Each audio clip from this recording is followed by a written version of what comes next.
Go ahead, start talking.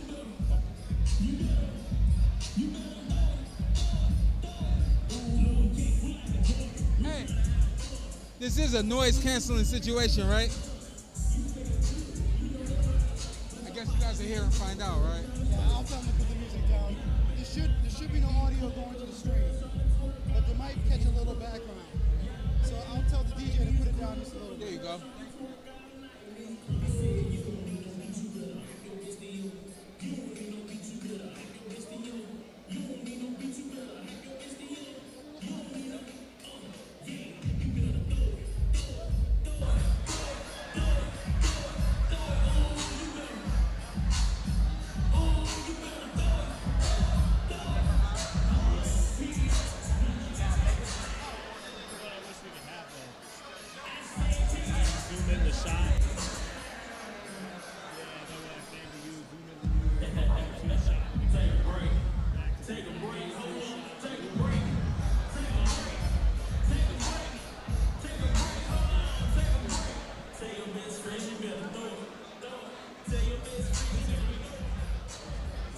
All right, boxing fans, we are back here with 4 champs for the Midwest Boxing Showcase. We still have 5 exciting bouts left, including Meriwether versus Barrera. So ladies and gentlemen, are you having a good time so far tonight?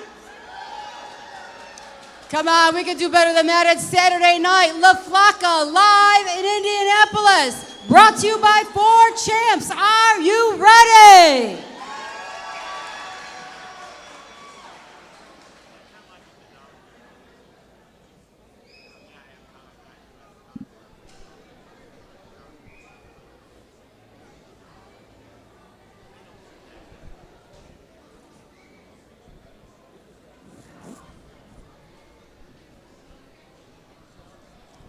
We're ready. We need 5 minutes. We'll sit down. We'll point to her and we'll get going.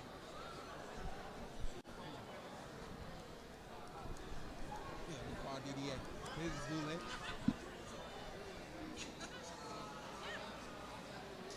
We need 5 minutes.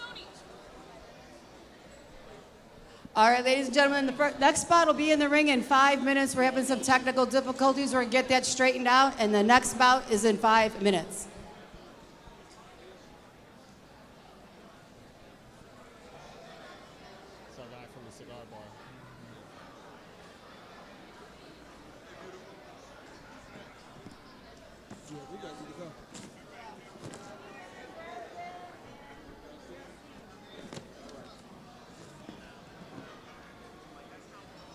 You guys got us?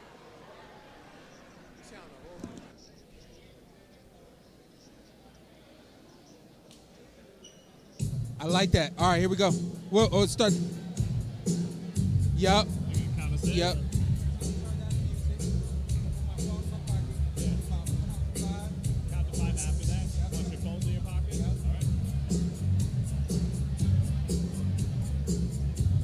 We're going to count down from 5 to 1. All right.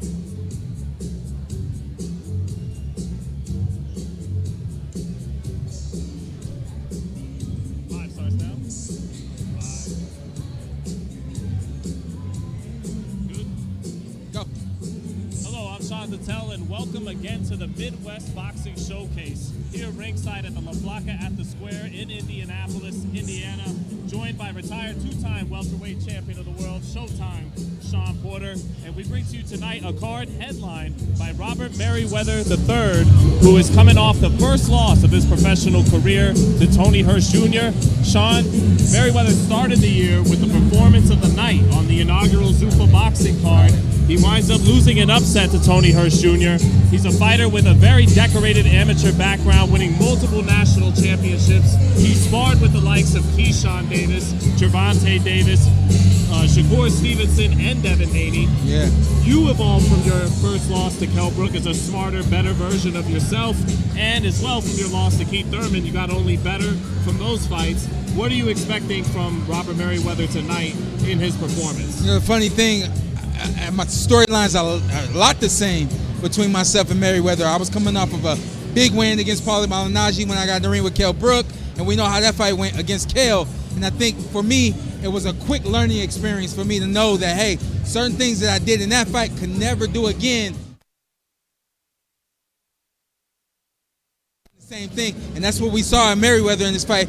That he dropped was that he was kind of repetitive with who he was every single round. I think he's learned from it. The camp says that he's learned from it, and so now, of course, tonight we look to see how different he looks, and he should be sharper, and get the win. In facing Angel Barrera, a 26-year-old from Chicago, took 3 years off from boxing, actually 2.5 years off from boxing, to finish his graduate degree in majoring in finance in the University of Illinois, Chicago. He beats Manuel Torres, previously an unbeaten fighter at 7-0 from Mexico. Mm-hmm. He's fought the likes of Abdullah Mason, fought the likes of Justin Cardona, Brian Valoria, Anthony Cuba. Mm-hmm. Only stopped on his feet twice, including by Abdullah Mason. No shame in that. Right. What do you think he's bringing to the fight tonight against Robert Meriwether III? He's bringing toughness. He's bringing the experience of being that guy expected to lose. And as we've seen in previous fights, he doesn't step into the ring to lose. He does not follow that script, and that's what I like. Even though this is a lower level fight for Meriwether, now what Meriwether wants right now in his career, he's forced to take this because of that loss, and now he has to show up against someone who's going to really challenge him and force him to show that he's better than he's been before. Heading into this fight, we spoke to Robert Meriwether yesterday. Apparently he had bronchitis heading into that fight with Tony Hirsch Jr. Right. How much of that did you feel are excuses, and how much of it is true in that he wasn't able to find that extra burst, that extra gear that he needed against a fighter who was very proficient at long range with his jab and his right hand, and Tony Hirsch Jr.? To me, Meriwether is very gifted physically, right? So then it becomes more of a mental and a heart condition for him. Not saying he doesn't have heart, not saying he's not strong mentally, but what I am saying is after a fight and it doesn't go your way, what you truly have to do is look back at how much was I trying to rely on my athleticism, and when it wasn't there, how much of that bothered me and prevented me from doing what I needed to do to win the fight. So I think if all that being said, it should come to the fight feeling very healthy, of course, feeling like that's behind us and we're ready to move on. One thing that's not behind them, of course, is that loss. They want Hirsch no matter what. If it's 2 years from now, if it's 10 years from now, they want that get back, which again, that refers to the mental and the heart right there, that he does have all that intact. And again, we look forward to seeing what he looks like tonight.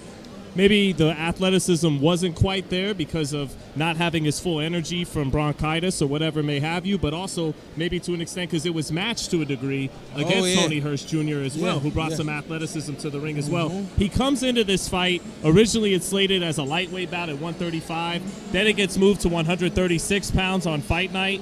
Now he comes in at 138.5, missing weight by 2.5 pounds. For Angel Barrera, he feels like that's a tough break. He had to take those 4 losses all on short notice. He's been in training. He's been training since April, so he's been training nonstop for 4 months. Finally feels like he's ready for a fight of this magnitude. Only for Meriwether to miss the weight by 2.5 pounds. What do you read into that, if anything, Shawn? For Angel, he has to be focused on what he came here to do, and that's win this fight the kid that they put in front of him. And like he's done before, again, he's been called on short notice so many times. Now having this opportunity, don't let it slip away from you. Knowing that this guy came in overweight should tell Angel maybe he didn't take this serious enough. Maybe he's overlooking me. Take advantage of that kind of stuff. And for Meriwether, his thing is, I think this is more of the spoiled brat mode now. I've been with Zuffa. I've been in a very good position, and now they got me going to Indianapolis, fighting in where I'm at. No knock to where we are right now. It's a beautiful venue, but it's not what he wants right now in his career. So I think it's more of a bratty mindset. We'll see what happens. He might start a little cold. That bratty mindset might show up, but I think he'll move out of that and move into, I got to take Angel serious, and I think this is going to be a good main event for us. Or it could have him in the kind of surly mood that makes him run right through Angel Barrera to make a statement, no? We'll see. That's what we could expect, but the fact that he's overweight, to me, tells us the latter. What do you make of him being so competitive and fiery with us yesterday about wanting that rematch with Tony Hirsch Jr.? He said, I could give a damn if it's for a title. I could give a damn if it's how far down the line. It sounds like even if he gets to a place in his career where he believes he's headed and Hirsch is left behind, that he's still going to want to fight him. Not all fighters want to avenge an early loss. Yeah. You never had that opportunity with Kell Brook? Listen. What do you make of that? I heard him speaking, and I'm just like, oh, it's so cute because he's still young. when you're young, you always want to get back. He doesn't know the business well enough to know that you can move into a position where you don't need that get back, but you're still going to be starving for it. He's starving for it right now. It's still fresh in his mind, months off of that loss. I venture to say in 2 to 3 years, if he continues to do this and Hirsch is at a slower pace, that's all they're going to do to him. But at the moment, the fact that he is passionate about that loss says something about his passion for the game right now, and we want to keep that passion. Well, Hirsch did follow up with a very good knockout in his last fight against Jay Pre-Bio in a good performance. So Hirsch's stock is trending up, and if Robert Meriwether III wants to keep his stock trending up, he'll have to show out and perform tonight in Indianapolis. Right. Looking to the rest of the card, we're going to kick off this card with Francisco Ariel Torres, who is from Elkhart, Indiana. He's Mexican-American fighter, has formed a brotherhood with Luis Garcia, who got a 4th-round stoppage, also Mexican-American, from the same gym in Elkhart, Indiana. These two, from being featured on our broadcast, from getting fights now and getting stoppages, are beginning to believe that they can do more than just fight in the local region of Indiana. They have plans to come to Las Vegas to get the best work in the country, in the Las Vegas gyms. Right. Francisco, last time out, who had a heavy set build, Yeah. a little bit soft around the midsection, but he performed well. Tonight, he's dropped down from middleweight to 154. Yeah. Will that be a more effective Torres, or did we get on his mind too much about his weight? And like Andy Ruiz losing some weight, it'll affect his punch resistance. He won't look as good having the heavier build. We'll see. To me, I love the weight loss. I love that he's coming in looking more fit, more ready to fight than he's looked in the previous fight that we saw. I don't think it's going to be a hit to his style or his technique or anything. I think that it's going to be better for him.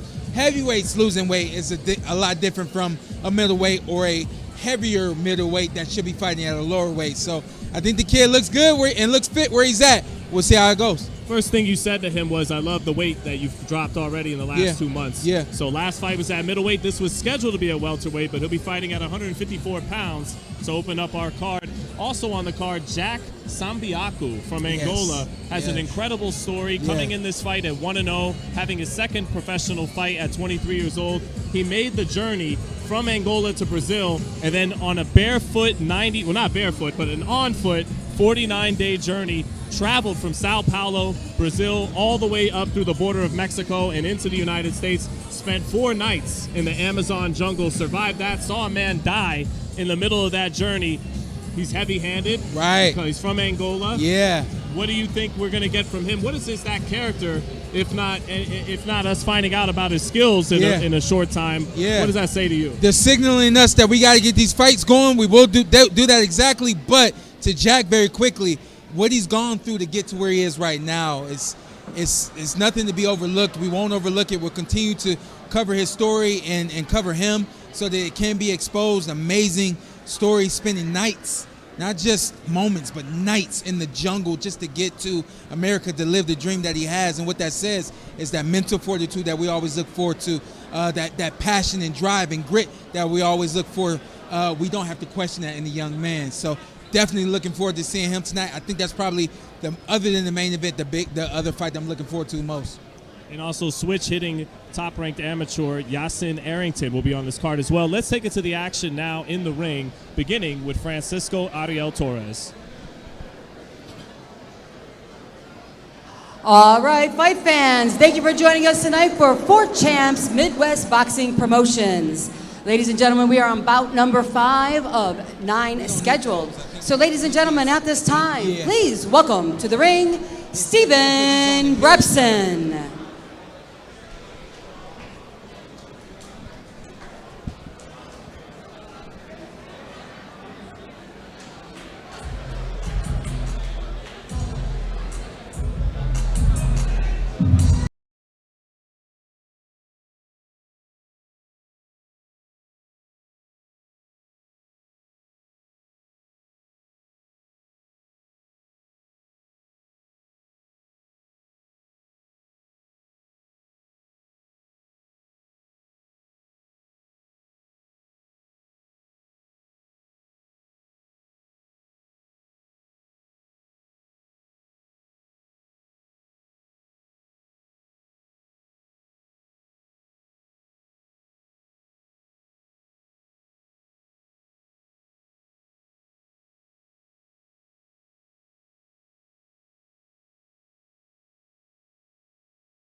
Louis, gentlemen, at this Missouri. time, please welcome to the ring, Yassine Arrington.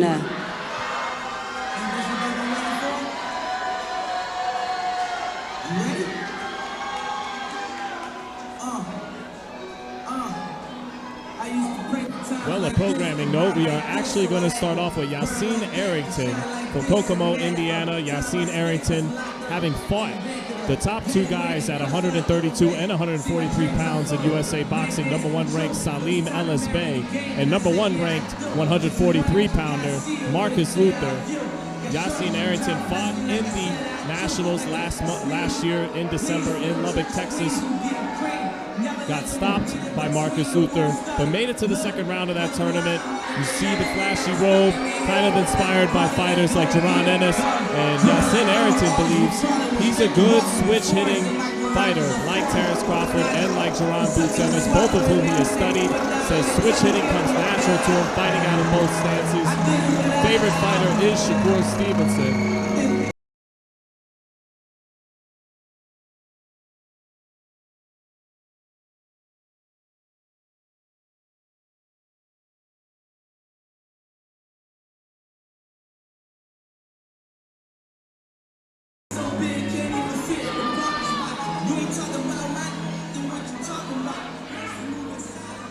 All right, boxing fans, this bout is scheduled for 4 rounds of action in the super featherweight division. Our judges overseeing this bout are Nathan Palmer, Andrew Wolf, and Kurt Spivey. Our referee for this bout is Tony Gray. Ladies and gentlemen, introducing first out of the red corner. He comes to us tonight from Athens, Tennessee. He weighed in at 137.5 pounds, and tonight he wears the purple and blue trunks trimmed with black. Ladies and gentlemen, please welcome Stephen Savage Brabson. And ladies and gentlemen, tonight, boxing out of the blue corner. He comes to us tonight from Kokomo, Indiana. He weighed in at 135.6 pounds. Tonight, he wears the multicolored trunks trimmed with white fur. He has a record of 1-0, and that one win is by way of knockout. Ladies and gentlemen, please welcome Yassine Iron Fist Arrington.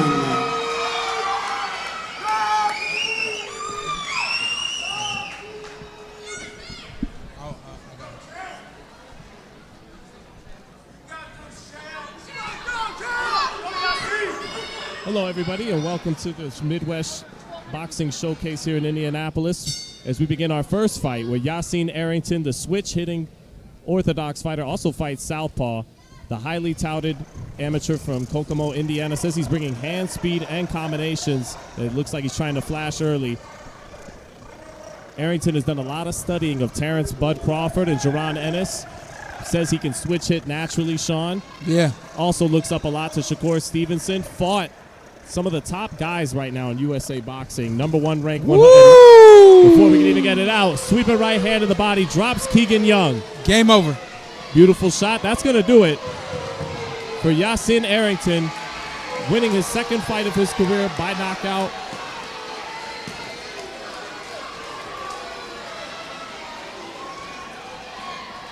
It's going to be 2-0 and 2 knockouts for Yassine Arrington, the super featherweight out of Kokomo, Indiana. Sean, it wasn't a lot to show, but he showed good hand speed. We didn't get a chance to see him switch hit like he says he likes to. Didn't see the southpaw stance. And he also said it just happens. He said he doesn't know when it's going to happen. It just happens. But listen, we saw a lot of flashes of what he could be. The speed, leading off with the jab. Who does that? Devin Haney. We saw him try to sit down on the power, not from the southpaw position, but who does that? Abdullah Mason, in terms of being able to transition from speed to power, coming with a very deep amateur background. So there it is. This is what you get when you have a very good, even outstanding amateur career. Yeah, and even not necessarily having a lot of success against a guy like Marcus Luther last December in Lubbock, Texas at the USA Nationals. Just getting to that part, getting to the second round of the Nationals says a lot about his pedigree. And just the fact that he shared the ring with the number one ranked 132-pounder Salim Ellis Bey of Philadelphia and Marcus Luther, number one right now at 143 pounds in Washington, D.C. he flashed that pedigree and completely overwhelmed Keegan Young within about 30 seconds. A nice sweeping right hand to the body does the job. Good hand speed, long arm, 72-inch reach at 130 pounds. So he's got some promise as just a 20-year-old prospect coming out of Kokomo, Indiana. Yeah, and to that point of what you said about being in the ring with Marcus Luther, when you've been in the ring with that, especially when you first turn pro, you feel untouchable, you feel unstoppable, and you feel like you're ready for the world. So congratulations to the young man, Yasin, and look forward to seeing him again real soon. Well, usually the first several fighters you'll face at this stage of your professional career don't measure up to the talent of the guys in the rounds you were facing in the Nationals. Right. And that was definitely the case. And ladies for him. and gentlemen, let's give both these boxers one more big round of applause. And I doubt Keegan Young And out of ladies and St. gentlemen, in the Louis, Missouri, super featherweight ever saw division. something like that. Yeah. Our referee, Tony Gray, stops this contest at 37 seconds of round number 1. Our winner tonight and still undefeated, out of the blue corner, Yasin Iron Fist Arrington. So make it 37 seconds, not within 30 seconds. All right, first of all, Yasin, congratulations on your big win, still undefeated. I just want to ask you a few questions. First off, at what moment did you walk in here and just knew you were going to win the fight like that? All day. All day. You know, I put the work in the gym. You know, I'm real confident in my coach and the work that we put in. So, you know, whenever it comes fight night, the only thing to do is just have fun and display my skills. All right, thank you. And second question, if you could sum up your fight in one phrase, what would you say? Domination. Domination. You know, like I said, I put the work in the gym. So come fight night is just, you know, come display my skills, and that's what I showed tonight. And then last question, Yasin, what type of role does having so many fans out here play for you? Does it give you energy? Like, what does that do for you here? Oh, yeah, it's big time fuel. You know, I appreciate all the love and support. Thank y'all to everybody who came out. You know, I appreciate all the love and support. You know, y'all my fuel. Y'all the reason why I go so hard. So, you know, just keep showing love and support. And, you know, I'm going to keep showing out and doing my thing. All right, congratulations, Yasin. Still undefeated. Nice fight. I like that. All right. I thought she was going to say you did. All right. I'm with it. All right, ladies and gentlemen, we're going to keep the action moving. So, ladies and gentlemen, at this time, please welcome to the ring, Jamar Saunders. Something important about a performance like that, Shawn, Luis Garcia from Elkhart, Indiana, he got a very good stoppage in 4 rounds earlier in the night. When we saw him get a body shot first round knockout in June, he didn't have a lot of fans travel to come to the fight. Tonight, he had about 20, 30 people in the audience because of the performance he put on last time here in Indianapolis. Maybe the same thing for Yasin Arrington. Right, yeah. He gets this under his belt. Next time he fights in this area, he'll have more people come out to see him. And I've said that before, man. Sometimes people just need to know where to find you. I think, you know, he made enough noise here tonight that people know next time he's on the card, they'll be ready to see him. Is that just purely a confidence builder when you get a stoppage ladies and like gentlemen, that? You're not able to really learn much, maybe, to but the ring, just going through the Jack T. professional Bonzo process and getting a stoppage, that's just a Sambiaki. confidence builder? Oh yeah, absolutely. You know, it's like confirmation. You know, when you're young as a pro, you want to fight every month, every other month, as much as you can. And the more you can see the work that you're putting in, the more it builds you up. Now here comes Jack Sambiaki, Jack Sambiaki, who has an incredible journey, an incredible story, Shawn.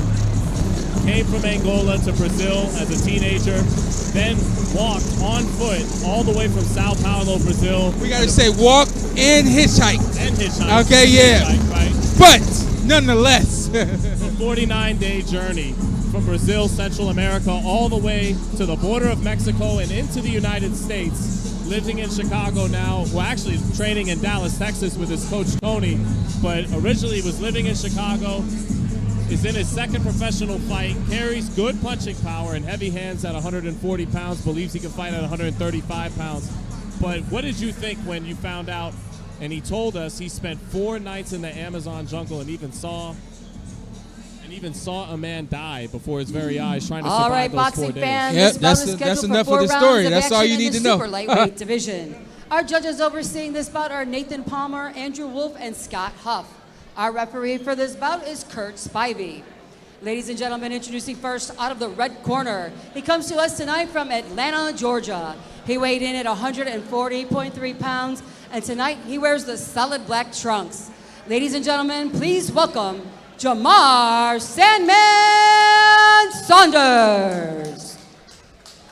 And tonight, boxing out of the blue corner, he comes to us tonight from Chicago, Illinois. He weighed in at 139 pounds, and tonight he wears the red trunks trimmed in black. He has a professional record of 1-0, and that one win is by way of knockout. Ladies and gentlemen, please welcome Jack the Beast Sambiaki.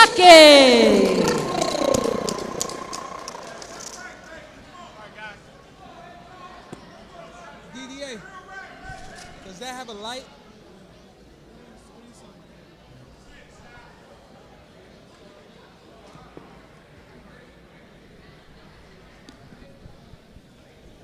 All right, Jack Sambiaku's had a number of fights in, is it the TBL or TCL, Shawn?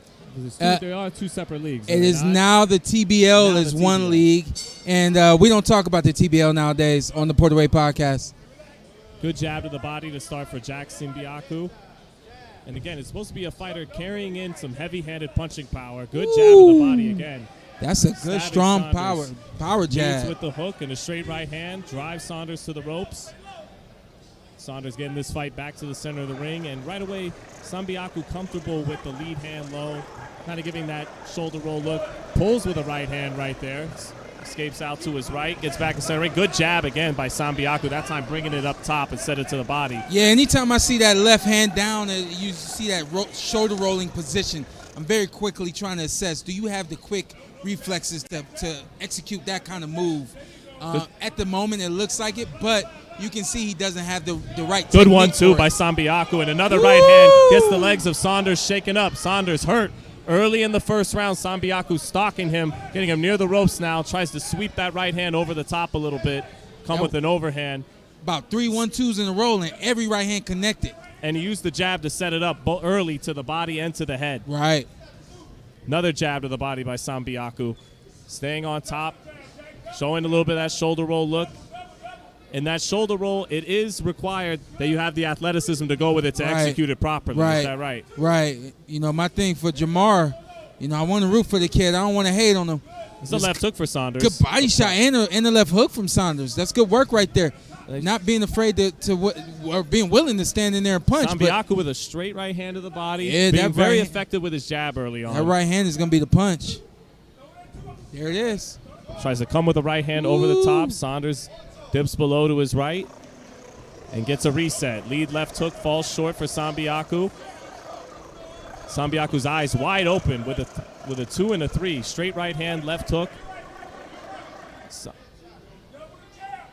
We'll see if Sambiaku continues to use that jab, which has been effective in round 1. Now he's trying to lead with that right hand over the top, and Saunders sees that shot coming. That's a good try. I'm not mad at it. Good Not 1-2-1. Like my dad would say, you keep throwing that punch. If they feel it, they see it, that's still going to get their attention, and it'll set up another shot. Because he's reacting to the shot. Exactly. Right. There's another right hand to the body, sets up a combination up top. Saunders hanging tough, not just going down on the first hard shot he gets touched with. Yeah. And some upper body movement and rhythm. I was just gonna say, from the Angolan. I was just gonna say, Jack's defense isn't there. It's there when he's not punching, but watch when he punches. He keeps his head right there in the middle. Head on the line. Right there, yeah. So, definitely got some things to clean up. He's 1-0 right now, right? Yep. Yeah. Final 10 seconds. Let's see how he finishes this. Gets another sweeping right hand to the body in. Another straight right hand to the body. He's trying to set up the right hand to the head. So good effective use of the jab that round. Good right hand to the body. Not quite yet able to land that right hand over the top like he's looking to do. Right, but the jab, he's a lot of fighters that have a lot of power, they abandon that front hand. Why? Because there's no power on it. He actually throws that punch, that jab, that lead hand with a whole lot of power on it. But even that, what I noticed is he's not afraid of just throwing just that punch. As a weapon of itself. There it is. Yeah. He's got a weapon in that jab. He knows how to land it. He's not afraid to throw it. And me, more than anything, what do you do after your punch? I want him to get more responsible defensively, but a very good first round from young Jack. Should he be thinking of using the left hook? I think the left hook is going to come as well. You can tell that he wants that right hand to be the money punch tonight. And again, I'm not mad at it. Most fighters that have a lot of power in their backhand, they do. They don't care too much to use that left hand to use that left hand as a knockout punch. But I got a feeling Jack's going to get it however he can. If he's got Saunders reacting to that overhand right over the top, what do you do to that reaction once you see the way he's reacting to it? You know, that straight left to the body, that lead hand to the body to me is a good straight jab, but I think he's more so using it to set up everything else. And that's what he has to do in order to land the right hand. He's got to use misdirection punches. Level change off a combination. There it is. Yep. And that's what that left hand, that straight left to the body is. It's a level change. It's a misdirection shot. And on top of that, with so much power, it really gets his opponent's attention. He starts again, landing the right hand to the body, punching in combination that time, and touching with the right hand up top. Right hand to the body, very accurate, and then it shakes up Saunders again with a straight right hand up top. I was going to say, I like this work from Saunders. He's stepping to his left, and I like that. There's a straight I need right him to hand step again. more. Don't stay there. Don't try to fight with this young man. Well, in this round, Sambiaku punching with the right hand in combination instead of looking for one at a time or one off a jab. Ooh, there's that hook. It's working for him. There's that hook. There's his cleanup left hook. Sambiaku throwing everything hard. Yeah. That was something that I always knew about African fighters. They very powerful fighters. Not a lot of speed, not a lot of movement. But if you stand there, they will hurt you. Iquarte being an exception, for example. Having lots of hand speed. Yeah. Zuma Nelson. Those were Ghanaian fighters, and the Angolan is throwing everything hard. Yeah. Sambiaku, a little bit of a step back, resets, lands a right hand over the top. Saunders being durable early on, eating a lot of right hands over the top, taking some body shots as well. There's a right hand again for Sambiaku. Sambiaku staying on his stick. Definitely making some slip counters there. And I'm definitely surprised to see Jamar, number one, stay in here and fight the way that he's been fighting, but also more than that, weathering and eating the shots that he's been eating tonight, standing up to him is, man, his thing ain't easy. And making Sambiaku miss a combination there. Sambiaku that time getting his head off the line, side to side, making Saunders miss a few times. There it is again. Some decent head movement from the Angolan. Comes back with a whipping right hand over the top. Drops his hands, gets a little bit of rhythm on his head movement again. Straight right hand to the body. One of the that time trying to pull right hand. Actually ate a left hook to the body by Saunders. Might have got his attention a little bit. Short left hook inside. Saunders exchanging with him, but eats a right uppercut off a body shot. There's a hard right hand, and his legs are jello right now. 1, 2, 3, and down goes Saunders on a combination by Jack Sambiaku. What a moment he just had right there, Jamar. Just standing up like a drunk man, and then finally went down. Fight ends right there. Well, he gave Sambiaku something to punch off of. He opened up an exchange with him rather than staying defensive, and Sambiaku took advantage with a very nice sequence of punches right there to finish the job. Tell you what, in the corner of Jamar, in any corner, you have to very quickly be able to tell your fighter what not to do. And they should have told him, do not stand there and fight with this young man. He was outgunned, and I think that was something that the corner should have known immediately. You can't expect every corner, of course, to be elite and be able to give that kind of information. But when your corner isn't elite and they don't give that kind of information, that's the result right there. An amazing combination right there from Jack. Also saw Jack show a little mercy. It looked like he didn't know whether or not he should keep punching. It looked like he knew that, hey, I'll probably give this guy a moment to, but the ref not being willing to stand in there. So, Sambiaku did what he had to do. I did not see said mercy from Sambiaku. I saw punching until the job was finished. I saw a moment. I saw a pause in the action. What did you think? in the final sequence, he mixes in the uppercut, he mixes in the body shots, he's moving his head, showed a little bit of transition there from offense to defense, nothing to get too carried away for the 2-0 fighter. Right. But do we have maybe a legitimate prospect here in Sambiaku? The kid has some work to do, without a shadow of a doubt. And I think even before we can coin him a prospect, I think the amount of work that he needs to do, specific things too, standing straight up, being out of position very often. We saw, like we said with Luis, we saw a lot of flashes. No, with Yasin, excuse me. We saw a lot of flashes of what he could be. The flashes that I saw today, yes, I saw prospect. But what I saw in between the flashes, to me, says go back to the drawing board, keep working on it, get your positioning better, become more disciplined in that positioning before you try to jump in the ring and call yourself a prospect. Well, certainly the intangibles of his journey of getting through the 4-day stint in the Amazon, the 49-day trek from Sao Paulo to the border of Mexico, you would think he will exhaust all his opportunities in training hard to reach whatever potential he does have. Let's take a look at this replay of the stoppage, Shawn. This is short left hook, right uppercut. So this is the build-up, right? He's in his corner. Turns there him. It is. There it is. Ripping with both hands. See the pulse? Ah, yes. That is the mercy you were talking about. Yeah. And maybe it wasn't mercy. Maybe it was him just assessing, are you going down? And the fact that he didn't go down, hey, I gotta keep going. You know? Sometimes you like that clean one-punch step back. The guy falls, knockout. Yeah. It wasn't so he follows up with a combination with both hands. He showed some good things tonight, though. He started with his jab. He touched the body. All right, he had boxing good fans, volume. let's give these two warriors another Let's take it up big to the round ring. of applause.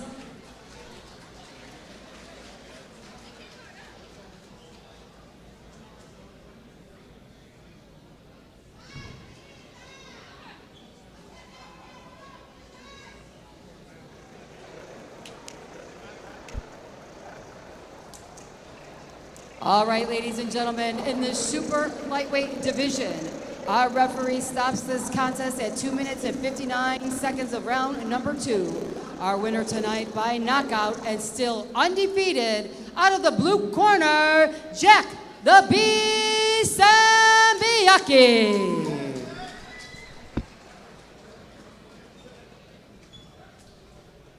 Well, certainly some positive takeaways for Jack Sambiaku. Well, let's hear what he has to say in the ring. All right, now. Jack, congratulations on the win. It seemed like you were under control most of this fight. What was your strategy, you would say, going into this fight here?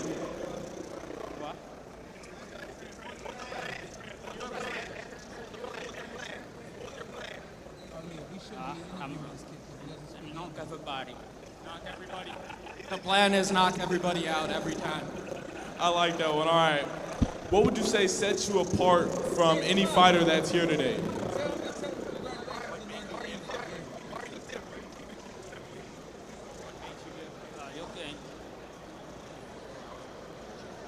I was born to be a champion.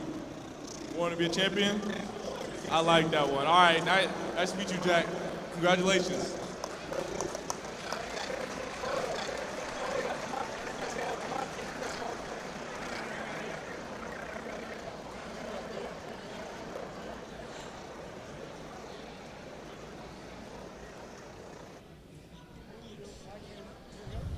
And again, Very ladies and simple. gentlemen, let's give it up for our champion here tonight, Jack the Bee Sambiaku.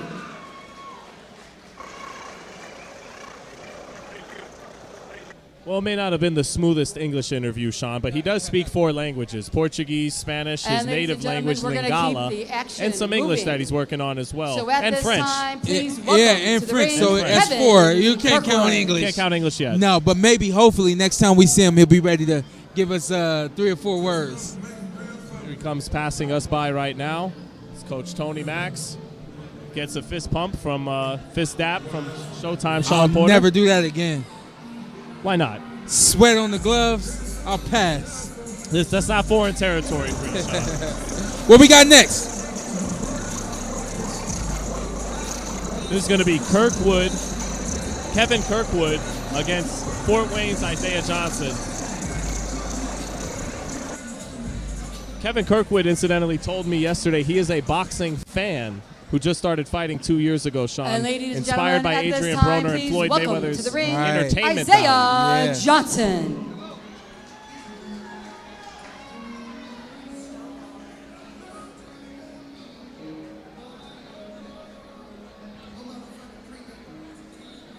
Now coming to the ring, Fort Wayne, Indiana's own Isaiah Johnson. Had his professional debut here on the channel.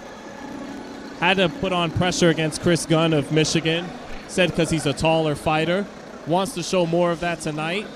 Wants to show more in his arsenal, he says tonight. But once again, fighting a taller fighter in Kevin Kirkwood is almost always going to be fighting taller fighters with his build at this weight class. Right. So he may just have to continue to work on putting the pressure on against taller fighters. Well, I like the fact that he's excited to come back, get back in the ring, do what he wants to do in the sport of boxing. And on top of that, you know, the fact that he's studious, he went back and watched numerous times what we said, how he looked, and he says he's going back to the drawing board, as most fighters would say. And we'll see how different and how much better he looks tonight. Johnson was a high school athlete in both football and track, tore his rotator cuff, wasn't able to pursue collegiate athletics, actually had a stint of being homeless shortly after high school, said he found kickboxing first in mixed martial arts, went 3-0 as a kickboxer, now is a boxer trying to become 2-0 tonight, says this is an outlet to let him take out all the resentment All right, from boxing his fans, life this next bout and is his anger. scheduled for 4 Right. rounds of action in the super lightweight division. Our judges overseeing this bout are Nathan Palmer, Andrew Wolf, and Tony Gray. Our referee for this bout is Scott Huff. Ladies and gentlemen, introducing first out of the red corner. He comes to us tonight from St. Louis, Missouri. He weighed in at 148.5 pounds, and tonight he wears the black trunks trimmed in white. Here tonight, making his professional debut. Ladies and gentlemen, please welcome Kevo the Problem Kirkwood. And ladies and gentlemen, tonight, boxing out of the blue corner. He comes to us tonight from Fort Wayne, Indiana. He weighed in at 140.9 pounds, and tonight he wears the gold trunks trimmed in black. He has a professional record of 1-0, and that one win is by way of knockout. Ladies and gentlemen, please welcome Isaiah the Bully Johnson.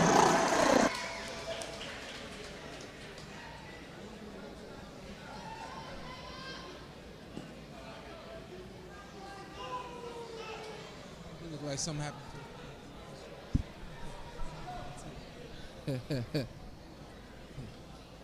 Okay, so we'll see what we get from St. Louis, Missouri's Kevin Kirkwood. Said he became a fan of the sport because of Adrian Broner and Floyd Mayweather. Considers himself more of a fan of the sport than really a fighter who just started 2 years ago. Isaiah Johnson, again, 3-0 kickboxing background, making his second professional fight.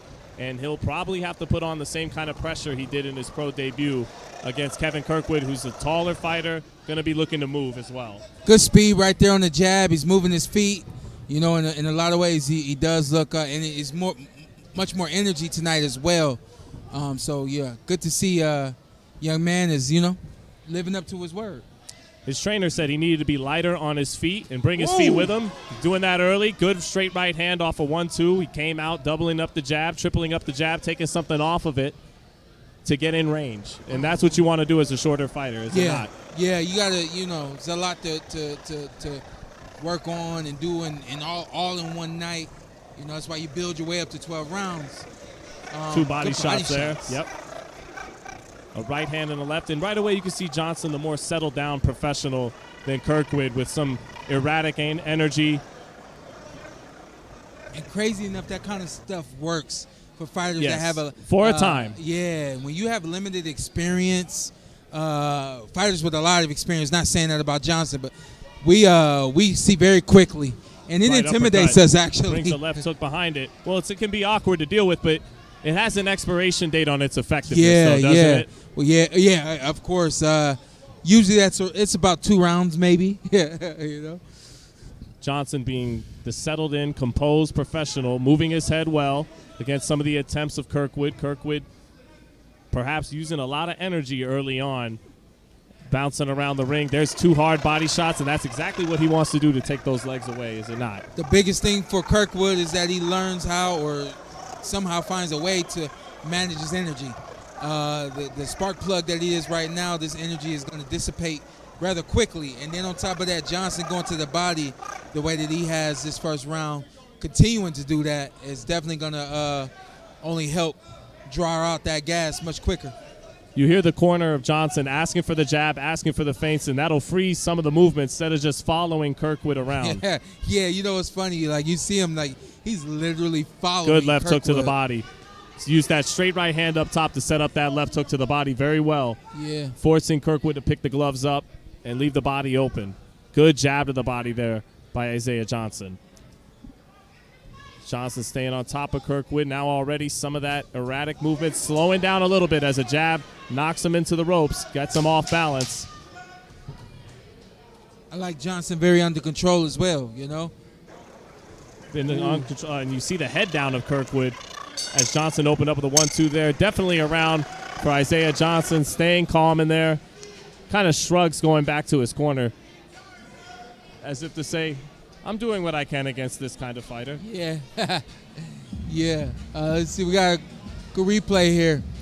The jabs tonight of Johnson, specifically that one right there to the body, really pushed back Kirkwood. And what I said about his the control and discipline of Johnson tonight, that kind of punch, most fighters would get extremely excited and rush in for the kill. He didn't do that, and actually ended up not being a big moment for him to do that either. So, you know, again, I think we're seeing growth right now from Johnson. Yeah, and he wanted to show that growth in talking to us in other areas of his game other than pressure. But just watching his build and what he brings to the table in these first two fights, he's better off just building on the foundation of that style, is he not, as a pressure fighter? Absolutely. I think he's got to build on that style. It doesn't hurt to add to the repertoire and have a different form or way of applying that pressure. That was what I did. And, you know, the fact that, again, that he's using his jab tonight and he's using speed tonight, he's moving his feet much better than he did when we last saw him. These are all good signs that he's moving in the right direction. And slipping underneath the occasional awkward shots over the top from Kirkwood. Right. There he is catching a left hand on the glove. Keeping his right hand up is Johnson. Ooh. Nice straight right hand in between Kirkwood's punches. Kirkwood going out to his left. A 1-2 makes him pick the gloves up. Johnson smothering his work a little bit there. Whiffs on a left hook after getting underneath the right hand. Drives Kirkwood to the corner. Right uppercut set up by two hard body shots. Kirkwood, though, getting back to the center of the ring. And on his jab now is Johnson. Gets underneath the right hand. Kirkwood touching him a little bit there in that sequence, but short, chopping left hook keeps Johnson in control of the fight. What I like about Kirkwood is the fact that you know if you've spoken to him, most obviously you guys listening haven't, but you know he's a fan, right? And so good left hook to the just body. Seeing what a fan can do, you know. I mean, I like this about Kirkwood. Couple of short right uppercuts, left uppercut. He is standing in there. He doesn't. He's got to take a knee though. He is standing in there until and he takes a knee. Well, you said it takes about 2 rounds for that erratic energy to dissipate, and almost on cue. There you go. Glad I wasn't wrong, or at least it doesn't seem like I was wrong. Let's see how Johnson goes for the finish here. See if he stays composed, doesn't smother his work, and he does not. One left hook with the sweeper right hand in the body, punching in combination. Kirkwood showing some resistance, but another left hook to the body is going to drop him again. Very composed sequence by Isaiah Johnson. Yeah. Corner asking him to stay locked in. Yeah. Kirkwood's had enough, and that'll do it. It's a second round. Left hook to the body. Short left hook to the body. Knockout shot for Isaiah Johnson. Stayed very composed with his timing and with his pressure tonight. Had some things he could build off of and looked better in fight number 2 than he did fight number 1 in June. So listen, man, Shawn Porter's advice paid dividends. Yeah, I mean, and so did Shawn Zittel's advice, you know. But the main thing, when you're young, you don't have an amateur background, and you haven't done this and that in the game, you come into this thing almost in no man's land. You don't really know where you're going. But one thing you should know is that you have to improve every time you get in the ring. The fact that this young man knows that and is doing it, I love it. He will go back to his job. Pretty proud of himself. Yeah. Still working a full-time job is Isaiah Johnson, 28 years old now, 2-0, 2 knockouts. But showed some growth tonight from June. Yeah, definitely showed some growth, and it's only been a short 2 months since we last saw him, if that. You know, and the fact that he's came in here well under control. Again, that kind of sporadic energy and motion is very contagious. You know, it's infectious, and then to grab a hold of you, and all of a sudden you're doing things you wouldn't rather do. So Johnson showed, man, maturity tonight, and you know, he showed himself to be really good.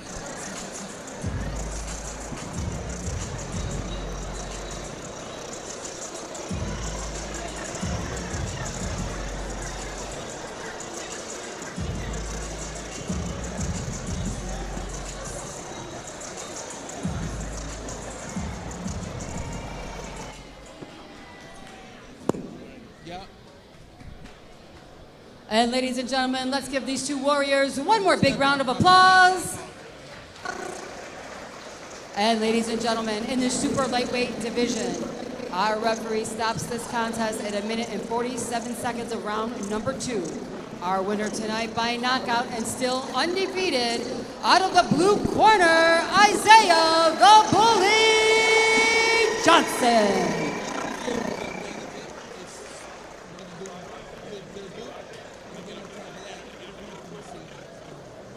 Congratulations, Isaiah, on your win today. What does this victory mean personally to you?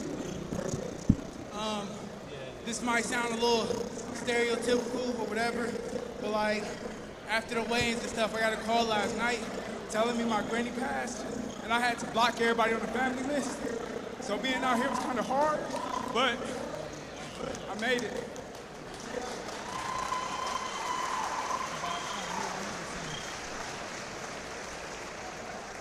Would you say your fight today went as you planned it to?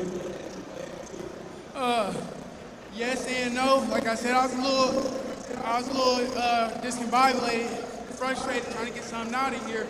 My coach had to pull me back in line though. But I mean, I felt like I did what I needed to do. Got him out of there. Last question, Isaiah. How does having a good corner affect your performance? I mean, I heard them during the whole round talking to you and things. How would you say having a good corner affects your performance? Hey, if I'm being honest, if I ain't had my corner, I probably would have lost the first one. He keep me level-headed. When I get in here and I get antsy, I get to doing dumb stuff, taking shots, you know I can slip. If I don't have him in my ear, I'll probably keep doing stupid stuff. Congratulations, Isaiah.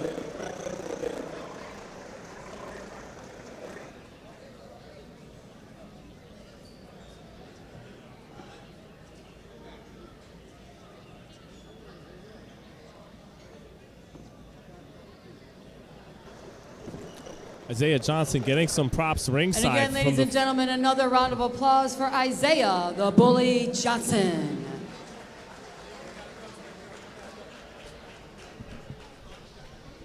Isaiah Johnson getting some props at ringside from former heavyweight champion And ladies Raymond and gentlemen, Brewster. we are moving on to bout number 8 of 9 scheduled tonight. So ladies and gentlemen, at this time, please welcome to the ring, Keegan Young.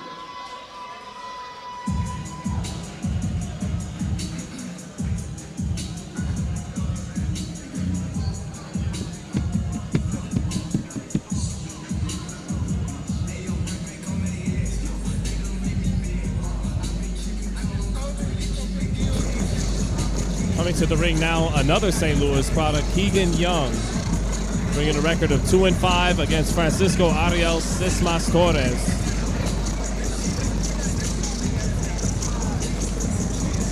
And we'll see if he can fare better than Kevin Kirkwood, who was in his professional debut out of St. Louis. A little bit more experience than Kevin Kirkwood with 7 professional fights, only 2 wins in those fights. A little bit longer reach than Francisco Torres. And ladies and gentlemen, at this time, please welcome to the ring, Francisco Ariel Sismas Torres.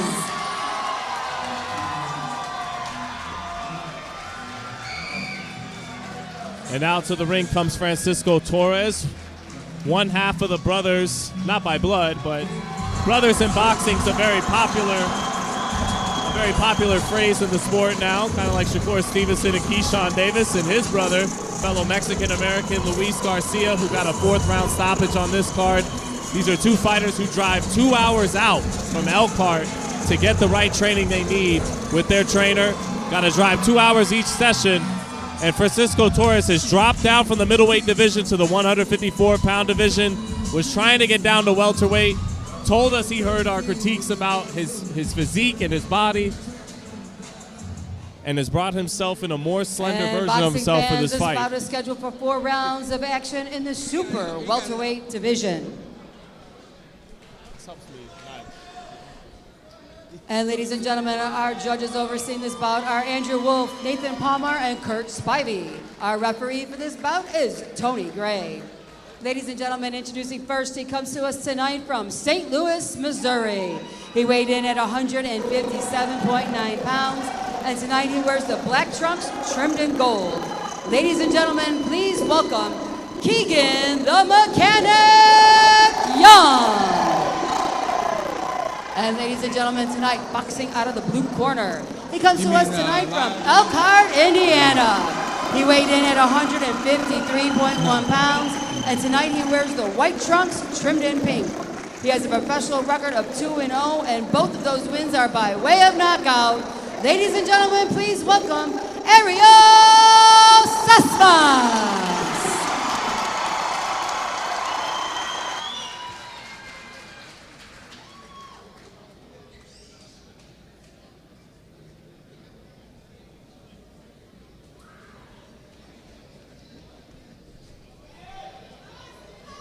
Okay, so Francisco Torres, or Ariel Sesmas, depending on who you're talking to, goes by Ariel, but as they said in Coming to America, his mama called him Francisco. I'm going to name him Francisco. I'm going to call him Francisco. But he looked good last time out in June. Got a quick first-round knockout to the body. His physique, his body looks much better in this fight than it just did 2 months ago. Nice short left hook, hooking off the jab there. Gets underneath the right hand by Keegan. And Shawn, you worried about him dropping weight and all that. Don't forget, man. Good left hook to the body. Again, it might be another body shot knockout. Short right hand. Good quick hands in the first round and short shots. And I was just about to say, Torres. You drop that weight, what you pick up is speed, hand speed. You pick up fitness. He should be more fit, more. He should be stronger from that standpoint. So, good start of this round for nice double jab right there with the up jab, taking something off the first jab and then committing to the second one, shooting up from the hip, turns him to the right, short left hook to the body, sets up a right hand up top, another little chopping right hand up top, steps out of range, and Luis Garcia, his gym mate in Elkhart, nice left uppercut off a 3-punch combination, and then a straight right hand, pivoting out to the left, and down he goes on a left hook by Francisco Ariel Torres. That's going to be it. Another first-round knockout. He can fight.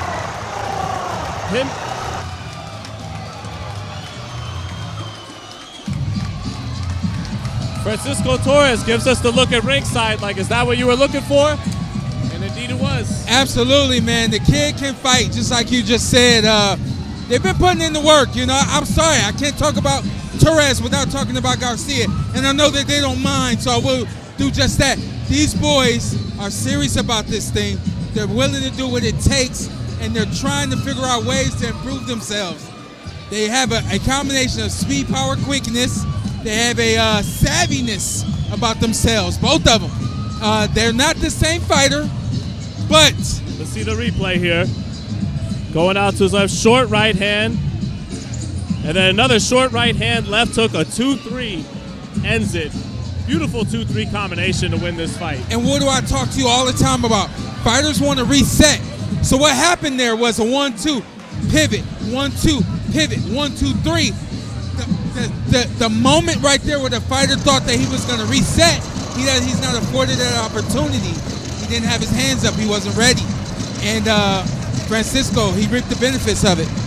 Flowing from one sequence to another, one maneuver to another, and punctuating his sequences and getting greedy in a good way while being responsible when he gets the knockout. Right. He did all of the right things leading up to this fight, and that's why things look the way that they look, the way that they did here right now, because he did everything he needed to do. All right, ladies and gentlemen, let's give these boxers one more big round of applause. And ladies and gentlemen, in this super welterweight division, our winner tonight by knockout at 1 minute and 13 seconds of round number 2, out of the blue corner, Ariel Cespas.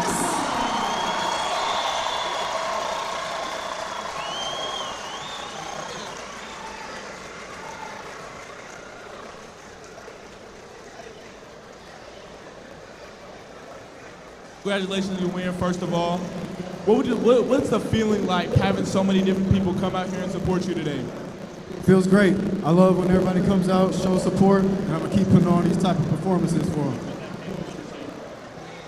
Who would you like to thank personally after today's fight? Who would you like to thank personally after today's fight? I'd like to thank everybody. Everybody showed up, showed out, spent their money to come all the way to Indy for me. I want to thank everybody in this building. And the last question, what's next for you after today's fight? What's the next steps?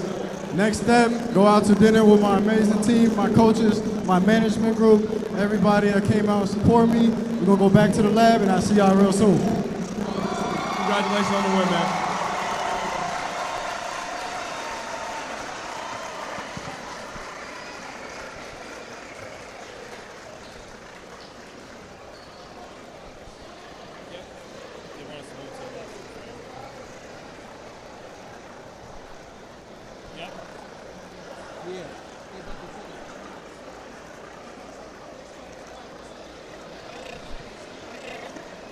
And ladies and gentlemen, we will have our main event in the ring in the next 5 minutes.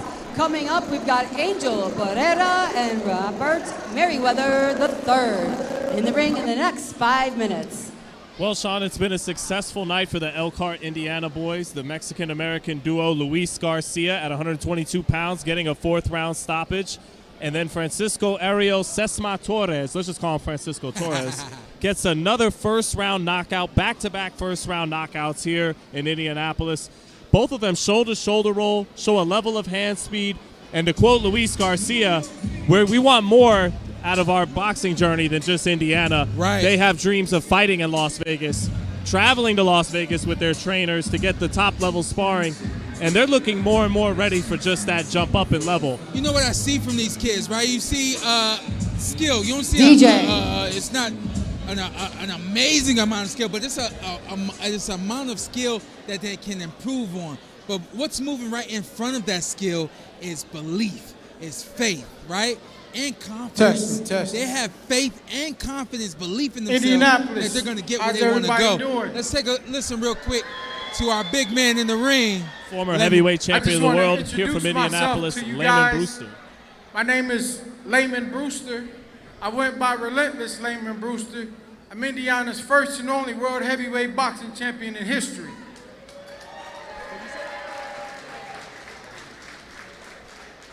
I still currently hold the world record for the fastest knockout in heavyweight history in a championship title fight, and I'm very proud of that, to be right here from Indianapolis, Indiana. George Washington. Do I got any Continentals in the house? So I just want to thank everybody for coming out tonight and for supporting this promotion, this Four Champs promotion. We actually started in my mother's living room. And to see it to have grown the way it's grown over the years, Lamont Sullivan, Damon Howard, we're working now with Shawn Porter. Hey, we started from nothing and now we're here. And I come here to ask you guys personally to support Four Champs Promotions, support this professional box, because you know these kids out here killing each other, man. I'd rather see him in this ring, bowing it out, making some money, making a career for themselves like I did. So I'm asking you guys, out of the kindness of your heart, please continue to support the Four Champs Promotion. Spread the word, and if anybody give you trouble, just let me know. I got your back. Thank you guys for coming out. Enjoy this what is this, the main, this main event that's coming up. It's gonna be some punches thrown. I ain't gonna tell you who I'm going for, but let's go. And ladies, again, let's give Well, it up Layman for Brewster, Layman Brewster. fair enough to from show Fort off Champs that he has the Promotions. fastest knockout in Again, we'll be back heavyweight in the ring in a championship couple of history. minutes Not for too our far main away from event, here which in is Chicago Barrera versus against Meriwether. Andrew Golota, the Polish fighter who fought Riddick Bowe and many others like Lennox Lewis. But back to the duo from Elkhart, Indiana. Is it about time they make that trek to Las Vegas like you and your father once did to get the kind of sparring you need to raise up the levels in the sport here in the United States? You know, I know their story a little bit. We sat there and we talked with them, you know, knowing that they're making a 2-hour drive multiple times a week to get the training and then 2 hours to get home. I would think they should do that a little bit more. Yeah. They're going out there for something that they're building, right? You can't get a house 3/4 done and then say, you know what, we're going to go to Vegas, you know? Build that house. Make sure that house is strong. And then you take that big, strong house to Las Vegas. I think there's still a little time. There's still some time. Of course, they're not going to Vegas to fight, but they're going to Vegas to get high-level sparring. It's almost like a fight when you go out there because you're stepping on others' territory, and they feel like they got to protect it, and kind of the list goes on from there. So I want to see these kids build what they're already building here at home and then take it on the road. Maybe go there with your record closer to 10-0, 15-0 before you make that journey, something like that. Finish being the big fish in your pond before you go to deeper waters. For me, you know, I talk all the time about having an identity. I want you to have an identity when you go out there. I don't think you have an identity yet. A system. I talk to you all the time about having a system, right? A part of that system is the coaching, the systematic approach to how we train and everything that we do. I want all that to be firm. I want all that to be concrete. I want them to be very strong when they go to Vegas.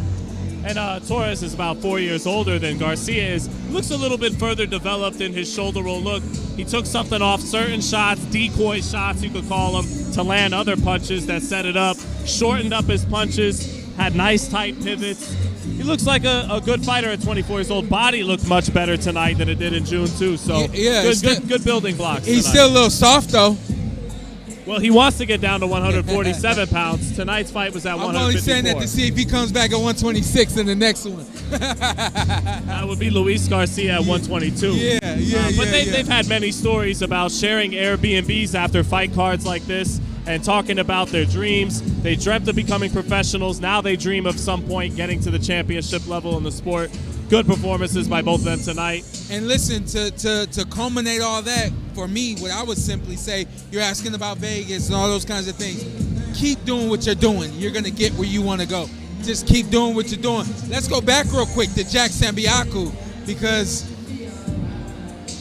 having seen the name but not knowing a lot about him, and then when you find out his amazing story, how he got to America,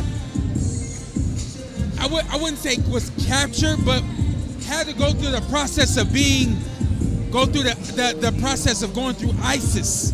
Like, it didn't stop in the jungle. Excuse me, ICE. ICE. But it didn't stop in the jungle. You know what I mean? Yeah. You would think I made it through the jungle and I got to Mexico. Like, I'm almost there. It didn't stop there. You know what I mean? Now you got to go through the process of ICE, and for him to be here now. Again, only 2-0. I get it, 100%.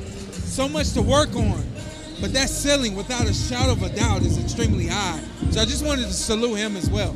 If his ceiling is half as high, is half as big as his story is to get to the United States, then he could end up in a very good place in boxing. Let's look ahead to our main event now. Robert Meriwether III taking on Angel Barrera. Angel Barrera, I almost said Tony Hirsch Jr., because that's still the first thing that comes to mind right now for Robert Meriwether III. A rematch he says he wants very badly. Apparently had a case of bronchitis. Had to take a lot of medicine 3 days before the fight. I asked you before, and I'll ask you again, how much of that do you think was some of his athleticism and pedigree being matched by Tony Hirsch Jr., who did not win the kind of national championships in the decorated amateur career that Robert Meriwether Jr. had, but did employ an effective jab, good timing, good right hand, the son of a professional in Tony Hirsch, who sparred many rounds with Andre Ward. How much of it was Tony Hirsch, and how much of it is we didn't get the best Robert Meriwether Meriwether III a couple months ago, and we'll see a better version of him tonight to make a point? You know what? Another thing I'm thinking of as you're speaking is the fact that maybe they thought that this was going to be an easier fight than it was. If I knew I was going up against a version of myself, not to say they're the exact same fighter, but they're very similar in terms of their abilities and also how they fight. That's why that fight was as close as it was. If I knew I was going up against another version of myself and I knew that I was dealing with some ailments, I probably would have said, catch me in 2 months, you know? I think in retrospect, they probably underestimated him a little bit, which could also be why that hump on the back is as big as it is for that get-back fight against Tony Hirsch. But all that being said, I think that it had a lot to do with Tony Hirsch Jr. It had a lot to do with him having experience that wasn't in front of him, but experience that's been behind him. His dad, training, sparring, Andre Ward. When you come from that kind of pedigree, even though it wasn't you, that kind of knowledge, seeing that kind of experience, it makes you who you are as a professional fighter. Not every professional goes through the amateurs and becomes elite. We know that. And I think that ends up being the case for Tony Hirsch. Tony had a lot to do with that loss, and I think that could be why Meriwether and their team, they want that get back at some point. Says he wants that rematch regardless of what level of the sport it happens in, whether it's a title fight, well before a title fight, or even if his career ideally goes one direction up and Hirsch does not keep pace with him, he wants that rematch at some point. Now, when you speak about the pedigree that Tony Hirsch Jr. had, coming in, knowing Andre Ward picked him to win that fight in an upset, I heard. But Robert has experience training under Floyd Mayweather, sparring Shakur Stevenson, sparring both Keyshawn and Gervonta Davis, and sparring Devin Haney. And again, had a much deeper amateur background. He's looking to bounce back big time against Angel Barrera, who has fought the likes of Abdullah Mason, has been stopped twice, but both times on his feet. So he brings a level of toughness. He took 2.5 years off from the sport, came back, beat an undefeated 7-0 Manuel Flores, and he comes back. What do you expect from him tonight? What do you expect from both fighters? What do you want to see Robert Meriwether do better and grow upon in this fight? You know, for Angel, and I understand that the layoff for the time away from the ring was because he was furthering his education. Salute to that. Amazing, beautiful. But to be an elite boxer, you're getting in the ring with an elite athlete. So you have to, in that moment, be elite. How do you call on that elite? It calls for you to stop everything. It calls for you to put down everything. I'm not sure if Angel has been able to do that at the level that he needs to be able to get in the ring tonight and compete. That being said, when he fought Abdullah Mason and some of those other names, he didn't have school right there in front of him. He didn't have the kids that he has now right there in front of him. So, you know, on one hand, you look at his backstory and the experience that he has had in the past, and you say, hey, we got a live dog here. Well, we do, but the live dog still has some things on their mind, you know. So, all that being said, funny thing about this sport, if that kid Angel comes out smoking hot and Meriwether doesn't, you're going to give Angel some confidence, and you might not be able to turn the tide. So we'll see. You'd like to see Robert Meriwether III jump on him immediately with his hand speed and also a very good body puncher and combination puncher when he gets his volume going. Angel Barrera, again, as Shawn mentioned, graduated at the University of Illinois, Chicago, majoring in finance, came back after a 2.5-year layoff, seemed very disheartened that Meriwether did not make the contracted weight of 136 pounds. The fight was originally supposed to be at 135 pounds, then moved up to 136. Meriwether comes in 2.5 pounds above at 138.5. And you called that, what was the term again, Shawn Porter? Rat bullshit, baby bullshit, right? And I'll expound on that, right? So basically what I mean by baby bullshit, and I'm not saying that Meriwether is spoiled in any way because he hasn't been spoiled to this point in the game. But once you sign with Zuffa, once you're on 2 big Zuffa cards, and win the first ever performance of the night for bonus in the first ever inaugural Zuffa boxing card. It didn't baby him, but that becomes the expectation. He has the expectation now of being on those cards. Well, you lost that fight, and this is what the result of it is, and this is not what he wants. He doesn't want to go to Indianapolis. He doesn't want to get a smaller purse than he's been receiving, and he doesn't want to fight off of a big network and some of those, the list goes Off-Broadway. on.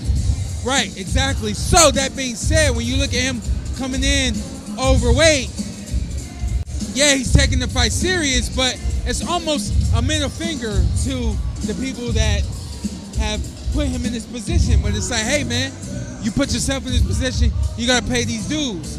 The worst thing that I can do is be a little baby about it and not push myself and make the weight. And this is my middle finger to you guys for making me do that, you know? I don't think it's going to take away from his performance. However, you're supposed to, off of a loss, come back and show yourself to be everything, show everybody that you are who we thought you were. To me, showing up overweight is a bad sign. Put the proverbial middle finger down and instead replace it with the desire to put on a great performance to show them that you should never be fighting respectfully at this level again. And there it back is. on Paramount. Get back on Broadway. Yeah, and you talked about my comeback fight again after Bonet. Kell Brook. Yes. I had Eric Bonet. Yes, no, it wasn't supposed to be Eric Bonet. Yes, it was on NBC, if I'm not mistaken. So it still was there. It wasn't the main event fight. It's not. Which, I didn't have a problem with. But I paid my dues, and I paid them very quickly. That's what you do in this position. You pay those dues quickly. And you say, hey, I'm ready for the next one. And that's what I did. That's what Meriwether has to do tonight. Your fight with Eric Bonet in the 2014 Inland Empire, the Inland San Bernardino in California. They wind up fighting in front of Ontario. Yep. So the Inland Empire, fighting in front of about 2,000, maybe 2,500 people, unheralded Eric Bonet. You go They were all entertained. They were, and it's not what you had. But point being, it was sandwiched in between a sold-out StubHub Center and an IBF welterweight title defense against a star from England in Kell Brook, and before fighting in the headliner of the MGM against Adrian Broner in the Battle of Ohio. So you had to take a downgrade in pay, in prestige, and opponent level to get back where you wanted to get going. But not just that, you got better from losses from Kell Brook and Keith Thurman. You became a smarter, more evolved version of yourself as a fighter.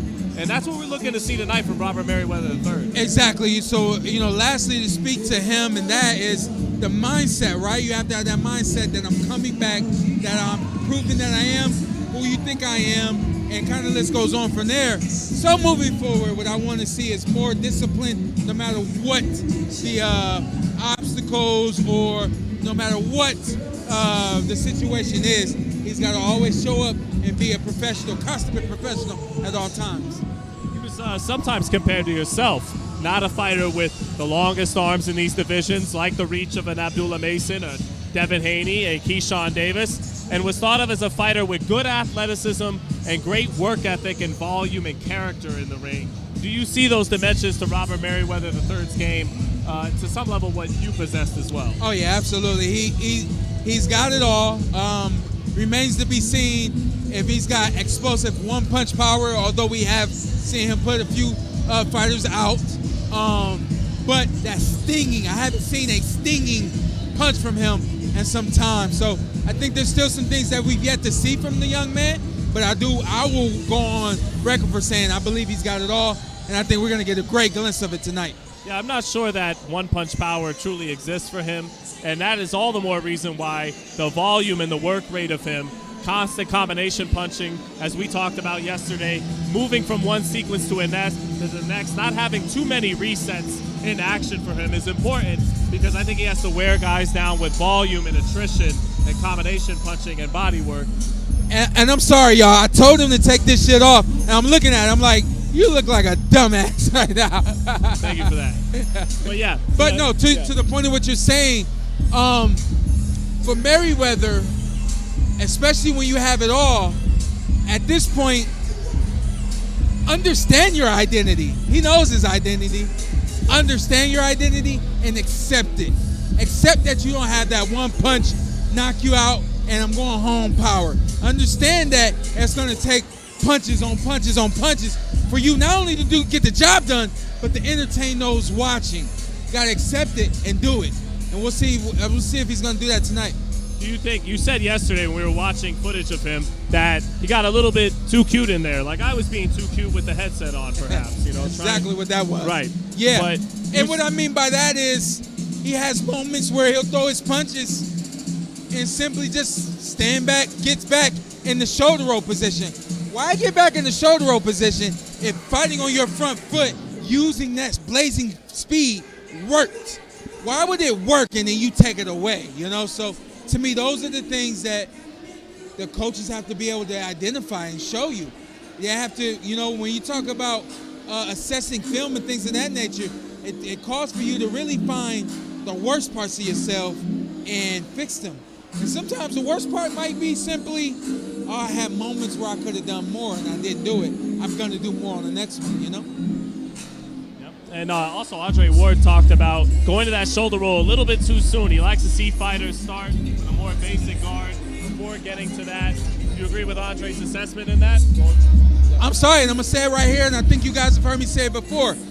The shoulder roll ain't for everybody. It ain't for certain body types. It's for people who have been blessed with a certain amount of athleticism. Which he does have. And gift and talent. 100% he has. Right. Well, you had athleticism and did not almost never use the shoulder roll. And I wasn't even talking about him when I said it's not for everybody. I'm talking to everybody when I say it's not for everybody. I see people teaching the shoulder roll to, I saw this online. You're teaching the shoulder roll to like a 7-year-old girl. For what?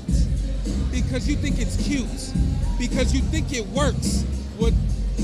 Are you designed for that move? And then you got fighters like Dre said, fighters that go to it too soon. Like, what about everything that you need to do to set up the shoulder roll, you know? I don't hate the shoulder roll. I just find it that a lot of fighters and coaches are going to something that they may not be built for. That kid is definitely built for the shoulder roll. But what does the shoulder roll take away? It takes away your offense, right? Well, not really take it away. It limits. Because you go into this position, now you got to get back just to get started, you know? So he's the kind of kid that when you go to that shoulder roll, make it a move, not a habit, right? So what's the difference between a move and a habit? Here's the move. Boom, boom, boom, boom. Here's the habit. Yep. Here's the habit. The habit is I went to it, but I got to get out of it. And doing it at a long range distance against Tony Hirsch, who had the better punches from long range than him. Can't really punch and counter out of that range against a fighter who's doing better at that range than you are. There you go. His best success was done in the closer mid to close range, getting off combinations to the body and things of that nature. Is that what you want to see against Angel Barrera? Yes, I want to see him more offensive against Angel Barrera. I want to see him do something to Angel Barrera with the exception of Abdullah Mason, it hasn't been done to him. He's been stopped on his feet. To me, he was unjustified to believe. What's the word? Unjust. How do I say it? Disagreement with? I was in disagreement with the stoppage. Thank you. I'll just go with Abdullah that. Mason? No, not with Abdullah. There was another fight we watched of his. Yes. The referee steps in after 8 rounds. Yeah, I was like, what are you doing? You know, I want to see Meriwether wear Angel down. Again, show us who you are. Well, to do that, he'll have to stay active to the body early and often in this fight. This is no, what's the word I want to use? Stereotype? This is no stereotype. This is where the Mexican fighters don't like it to the body. You got to go to the body. And shout out to Sergio Mora. Sergio told me that himself. Yes. He said, I don't know why these guys aren't going to the body. To confirm you weren't just biased. I looked at him, I said, oh, y'all know that? He said, yeah, we know that. I was like, oh, I didn't think y'all knew that. I said, a lot of these fighters that fight against Mexican fighters, they aren't fighting as if they don't know that they're really strong. They have strong heads. I don't say big heads, but they have strong chins. What do you do with somebody who's got a strong chin? If you can look through the history of a Mexican fighter and see that they all have strong chins, what's the next thing? The next best thing is to go to the body. Well, I was watching Jose Luis Castillo last night, trying to watch some old school boxing. He fought Cesar Bazan on HBO as the co-main event to Floyd Mayweather, Diego Corrales, defending the WBC lightweight title. Jose Luis Castillo, even in being knocked out and stopped by Diego Corrales, had never been knocked down. It wasn't until he ate a body shot from Hall of Famer Ricky Hatton in the 4th round that he touched the canvas. So, yeah, I remember that. Your point. It's there for him, and it's there Robert for Meriwether has a good left hook to the body. Right. You know, to me, that's kind of To me, there are some things in boxing that are just simply no-brainers. You know, to me, it's a no-brainer with Mexican fighters that you have to get to their body, and it's not because they look soft or anything like that. It's simply because they have rock-solid chins, and instead of trying to pound on that thing all night, why don't you soften it up? Now you get to the body. So we'll see what the game plan is like tonight. You know, we're gonna see how well Meriwether prepared for this fight, and we're gonna see what he's willing to do. You know, again, he doesn't want to be here. We do. You know. And to be fair to Mexican fighters, nobody likes it to the body. No. So no. None of us like it. It's just that much more emphasized when it's historically that much harder to hurt them up top. That leaves only one other area to hurt them at. Yeah, that's why you're here, man. I appreciate you. Yeah. Now, Robert Meriwether, he, again, as we've mentioned multiple times, has a good amount of athleticism, and you'll still want to see that on display. Swimming without getting wet, good head movement, good foot speed, and not always necessarily having to be in close and mid-range, but you want to see him flowing from one sequence to another and not as many resets as he needed against Tony Hirsch Jr., but still using that athleticism, not just being a face-first, come-forward fighter, which he is not and doesn't have to be. And we're on the outside looking in. We're saying what we think he should do. We're saying what we think he can do. It's another thing for his coaches to teach it. It's another thing for it to be a part of the game plan. They could be content with who he is and who he's growing to become. I salute him because I feel like he's done a fantastic job at this point as a professional fighter. But to me, I'm talking next level. How do you get to the next level? And once you get there, how do you stay there? To me, for Meriwether, it calls for him firing more often and being more ready with defense and being able to come right back with his offense. Well, Shawn, I think part of what you mean by they may have been comfortable with their identity is when you're always the more athletic fighter, you don't, once you run into someone as athletic as you are or can challenge you in those areas, you can't always get away with the same things you do against lesser athletic fighters. So where the Tony Hirsch Jr. fight could be a blessing for him is there's going to be certain styles, fighters with longer arms who can match your speed, match your timing, where you're going to have to outwork them, where you're going to have to be the fighter throwing with more volume and fighting more aggressively, and that should probably be the takeaway from the Hirsch Jr. loss. Don't overlook that.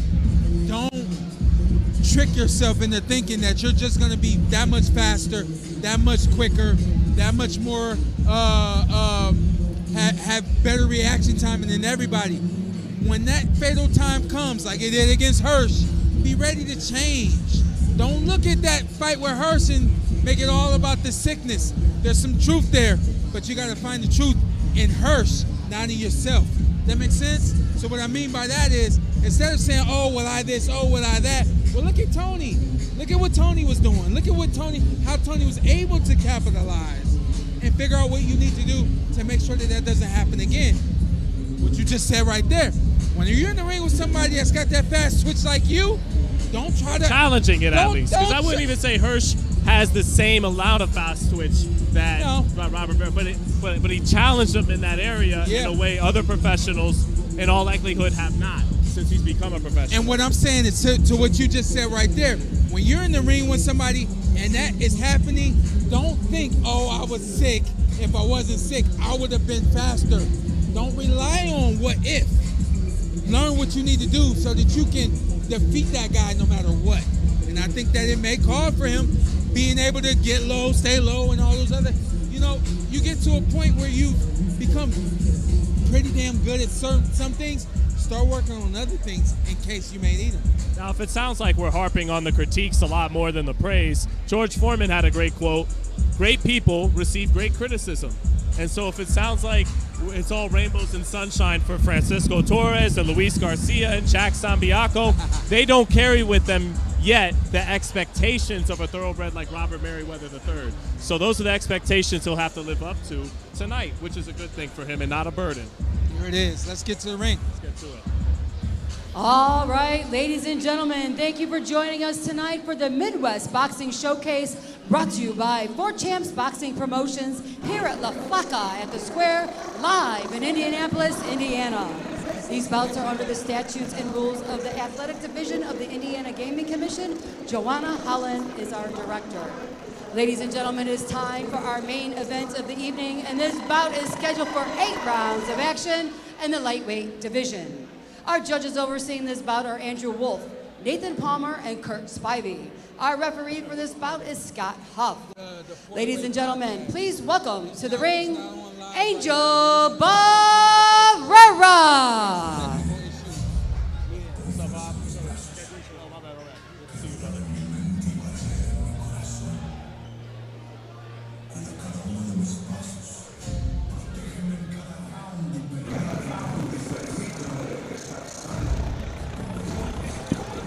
Okay, to the ring now. Angel Barrera picked up boxing at 9 years old.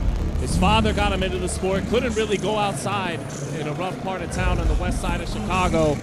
Took up boxing to avoid getting bullied further. Fought some good fighters like Johnny Mansour in the amateurs. Bought his own equipment at the Sports Authority to begin boxing. Started off by sparring guys in the neighborhood that knew how to street fight in Chicago, and then eventually got into a boxing club and won the National Golden Gloves in 2019. Wasn't able to compete in nationals in 2018 because he didn't have a green card yet, Shawn, having been born in Mexico, but now has some experience as a professional, fighting Abdullah Mason, Justin Cardona, Justin Valoria, Anthony Cuba. That was his 4-fight losing streak. He took a couple years off, came back with a win over an undefeated fighter from Mexico, and says he's just looking to see what his level can be in the sport, picking it back up. And ladies and gentlemen, at this time, please welcome to the ring, Robert Meriwether III.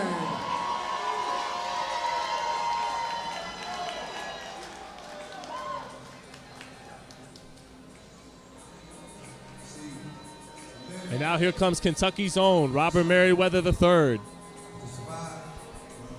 Has great experience in the Las Vegas gyms under Floyd Mayweather, sparring Keyshawn, Gervonta, Shakur Stevenson, and Devin Haney. Won a lot of national championships as an amateur. Did King Robert Meriwether III. Badly wants that rematch with Tony Hirsch Jr. At some point. You could hear the competitiveness within him talking to us yesterday. Feels like he wasn't at his best in April, losing to Tony Hirsch Jr., but he'll have to prove that he's learned and grown from that performance. Here he is coming to the ring. The first fighter to ever win the Performance of the Night bonus from Zuffa Boxing in their first ever show on Paramount. But now he's here in Indianapolis and has to build back, and incidentally lost the 11th fight of his amateur career, which left him heartbroken, and then lost the 11th fight of his professional career. So that's been an unlucky number for Robert Meriwether, but he says he bounced back stronger than ever in the amateurs when that happened to him, and he's looking to do the same tonight in the pros. All right, boxing fans, this is our main event of the evening, and this bout is scheduled for 8 rounds of action in the lightweight division. Ladies and gentlemen, introducing first out of the red corner. He comes to us tonight from Chicago, Illinois. He weighed in at 135.1 pounds, and tonight he wears the black trunks trimmed in gold. He has a professional record of 5-4, and one of those wins is by way of knockout. Ladies and gentlemen, please welcome Angel Barrera.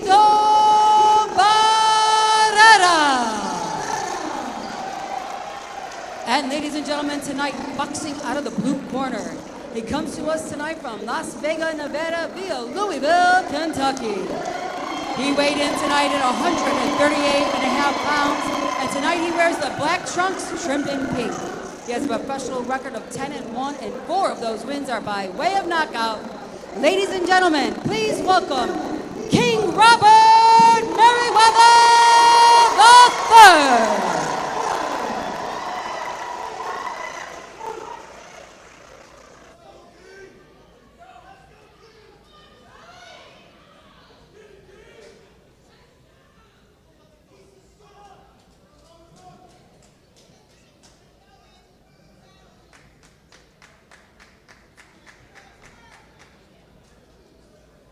All right, gentlemen, we're going 8 rounds here.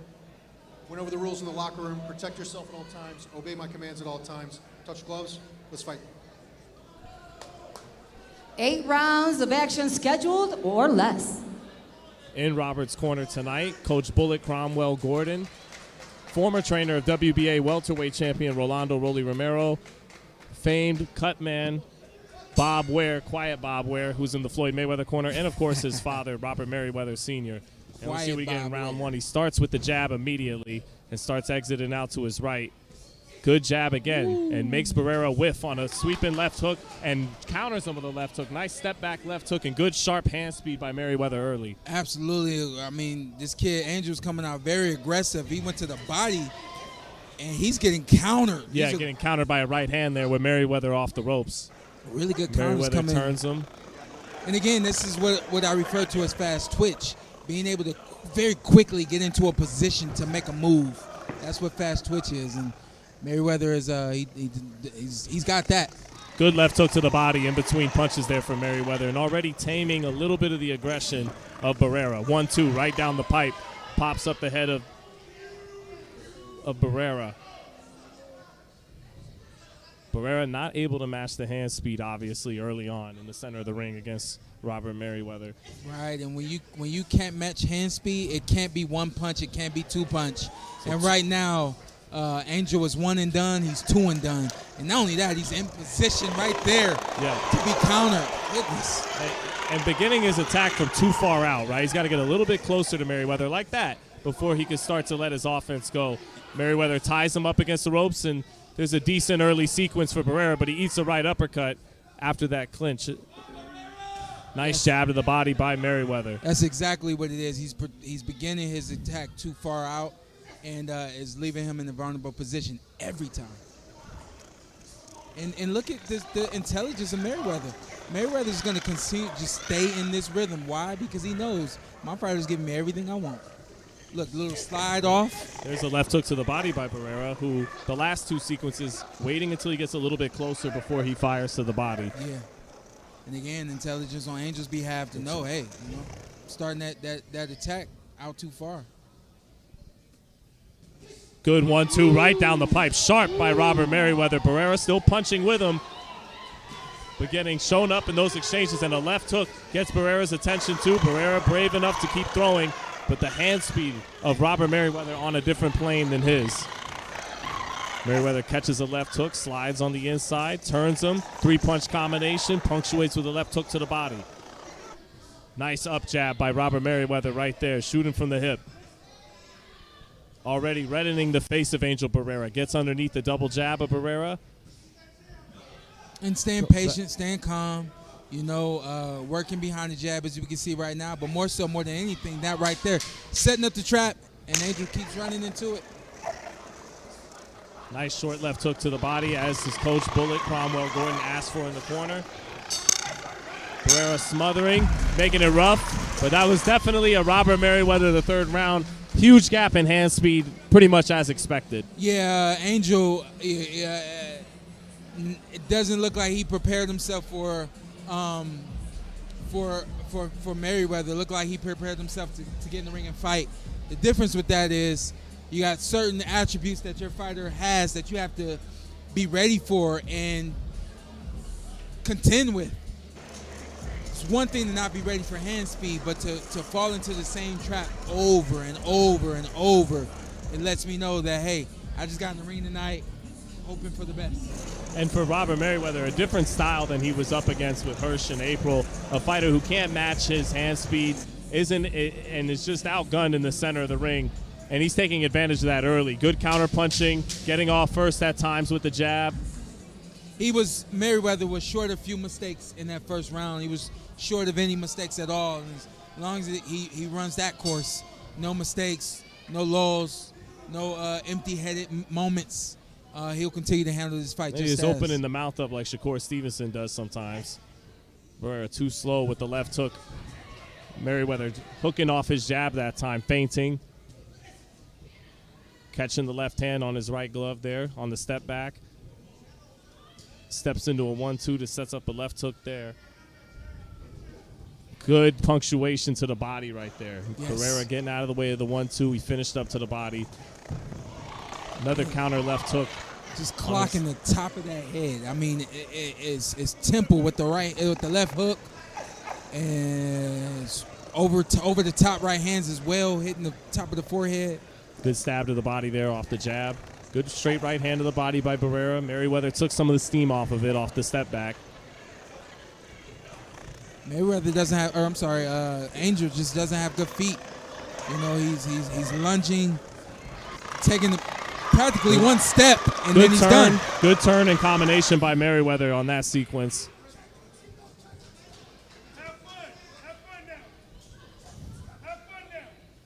Meriwether's father telling him to have fun now in the corner, loosen it up, get creative. Yeah, I feel like that's in his bag. Code. That's code for something. Yeah. Right hand touches the chest of Barrera, doubles up the jab, touches him up top, takes a step back. We're doing a lot of hooking off that jab off the step back tonight. Another thing with that hook off, it just throws your opponent off line, off balance. You know, so the check hook isn't a punch that's created to. Good exchange on the inside there, but the left hook getting in short for Robert Meriwether. Oh. Right hand lands for Barrera. Barrera is punching with Meriwether. Yeah. He is providing some resistance in there. And, two big sequences there for both these guys. And we can't ignore those punches that landed by Angel because they could have an effect on Meriwether. Again, remember, when you're not used to getting hit, there's a reason why you may react differently than anybody would expect you to. You're not used to getting hit. Well, he was hit a fair number of times in the Hirsch fight, and Hirsch definitely seems to carry more power than Barrera does. So he has some experience in that regard. Shouldn't be too much of an issue. But Barrera is punching with Meriwether. Right. Coming forward now, letting his right hands go, jabbing to the chest. Meriwether ties him up. Yes, tries to get the turn in. A better round for Angel, even though he's not winning this round. But the question becomes, and I think it is. I think it's the slight adjustment from Angel to throw with Meriwether. Well, Meriwether's father told him to get loose that round, and just as he was starting to, Barrera had a little bit of success. Did it make him tighten up again? Near the end of that round, he started to kind of go back to the shoulder roll defense, and sometimes that's what happens. You loosen up, but your other guy, he's made an adjustment too. What did he adjust, right? Just the mental adjustment of I need to punch faster. I need to punch sooner. You know what I mean? So those are like some of the small little adjustments. They're not always going to be these big, I saw the adjustment kind of situations. It's just Angel knowing I got to punch with this kid and I got to pick up my hand speed. He was able to do it that round and have some success. Looked like his timing got a little bit better. Yeah, and that's what that was. Yeah. That was him knowing I got to punch faster, I got to punch sooner. Those small slight adjustments. Now the thing becomes for Bullet and Meriwether is, how do we contend with that now? Take it to another level now. There it is. Let's get back. Round 3. And again, when you who you are has worked in the first round, who you are worked in the second round, but there were a few holes there. You just tighten it up. You add more feints. You add more jabs. You leave less of a target for your opponent when you're punching. And Meriwether has let off some. There's a beautiful left hook with his back against the ropes, and I think that definitely got Barrera's attention. Barrera's responding by punching right back at him to not give any ground. But he ate a couple of big left hooks there in that sequence. And I'll tell you what, if Meriwether sat down on his shots, and what I mean by that, generate that power from the legs, those punches would have a bigger effect. Because a lot of these left hooks are coming on the back foot. They're coming with a step back. Right, but does that make it harder to generate? Check left hooks have ended fights, but and we talked about the reset button, right? So Meriwether right there in that sequence, he didn't reset. He kept going. He landed the right hand, but where was that right hand? Where was his positioning in that right hand? Good right uppercut off the ropes there. He was standing straight up when he threw that right hand. Meriwether sliding against the ropes. Deep underneath shot. Shortens up his punches. Nice right there. Left hook to the body. Chopping right hand. Measures with his jab. A little bit of blood on the chest of Barrera now, perhaps coming from his nose. The body shot from Meriwether. Meriwether getting his head off the line as Barrera led with a hook there and countered him with his own hook. Catches the left hook right hand by Barrera. Touches him with a jab. Sliding along the ropes. In the corner now. Step back right uppercut counter and a tie-up. Wow, it's good work from Meriwether this round. A lot of counter punching tonight from Robert Meriwether.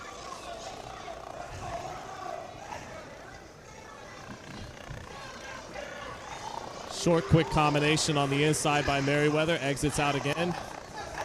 In the corner again. A little bit of that left hook and that three-punch combination touching the top of Meriwether's head from Barrera, but not finding the accuracy this round really at all. Meriwether staying disciplined with who he is. The counter punching, the speed, and then the slide outs, just like that. Would you like him at some point to pick his spot to impose? Oh, there it is. Boom, left hook. Beautiful left hook counter. And down goes Barrera. Nope, the counter punching is working. Yeah. That's what did it.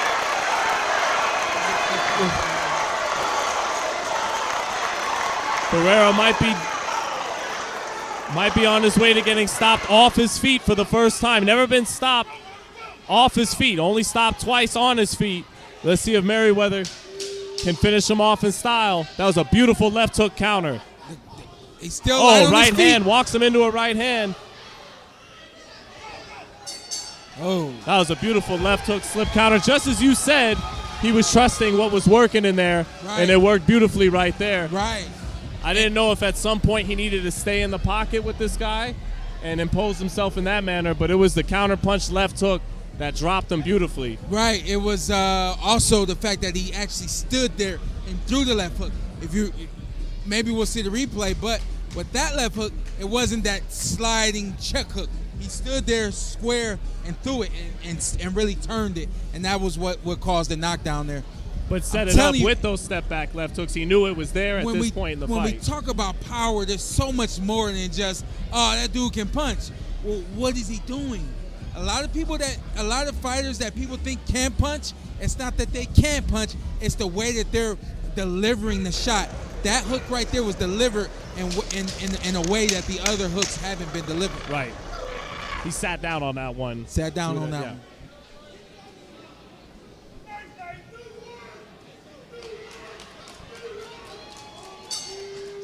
And maybe Barrera incorrectly judged this is a left hook I could take, but he couldn't take that one. I don't know if he misjudged that. I don't think he knows it's coming. He didn't see the punch. Yeah, I mean, again, the IQ of Barrera is not very high. He was able to make a small adjustment. Here's his adjustment. Let's get to that body, Barrera. Okay.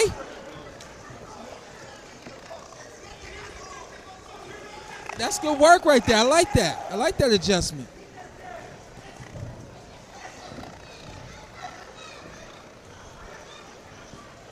Good body shot from Meriwether. Chopping right hand in the body by Barrera. Meriwether got in his left hook to the body as well, stabbing the body with his jab, setting something up now, and it's another two left hooks in close.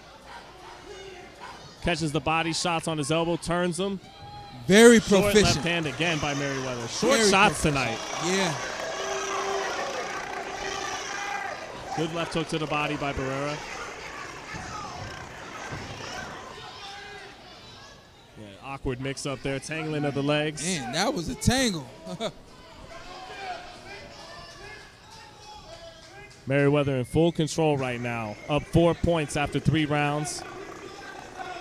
Questions just become, can he get that highlight reel stoppage he's looking for? And there's another step back left hook landing all night long, and he smiles at Barrera after that. And that was the quick hook, not a powerful. There's a 2-1. Not a powerful hook, more of a quick hook. Another 2-1 by Meriwether.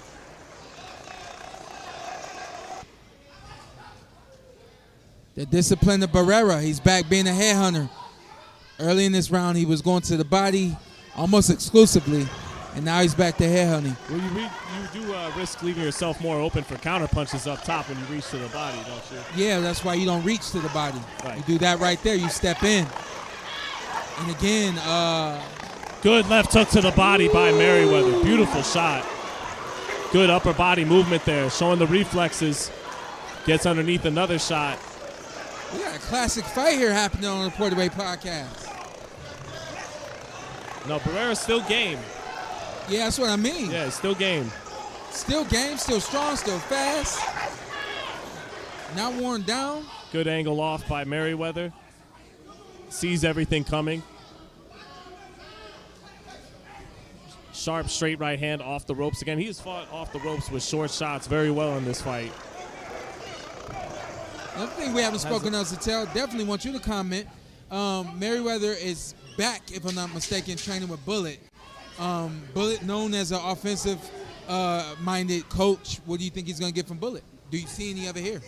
Well, he showed a good power, showed some good surge and power there with that left hook. That's one of the best displays of one-punch power he's shown in his career, and that's supposed to be Bullet Cromwell's specialty right there. Right. Is making guys sit down on their punches and punch with bad intentions. Right. He set it up with quicker shots, short shots, stepping back and countering, and then sat down on that one. So maybe that's some of Bullet showing up right there, but it's been very left hook happy and effective with that punch tonight. I mean, listen, you got again, a guy trying to close the gap on you.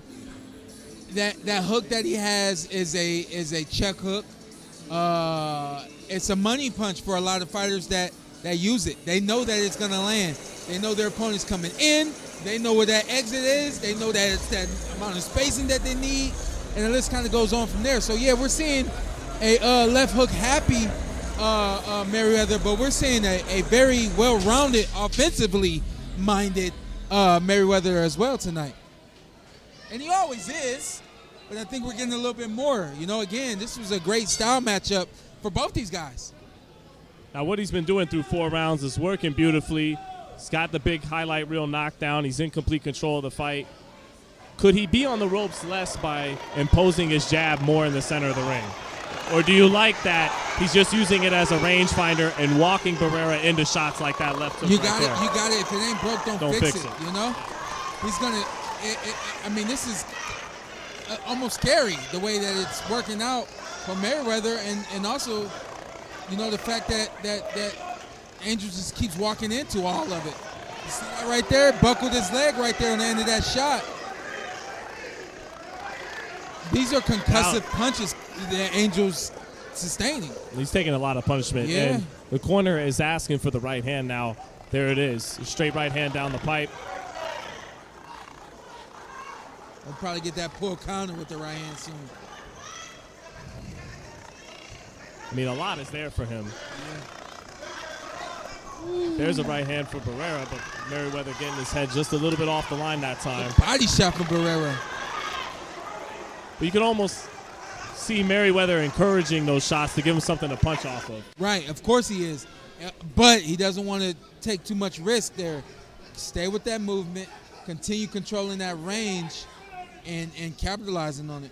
Well, again, if nothing else, Barrera has hung tough and forced his back to touch the ropes often. So he has mounted some pressure throughout the fight. Yeah, but he's just absolutely. eating so much to get Meriwether there. And even when he gets him there, Meriwether is beating him in the exchanges with his back on the ropes anyways. There's it is again, a right uppercut with his back on the ropes.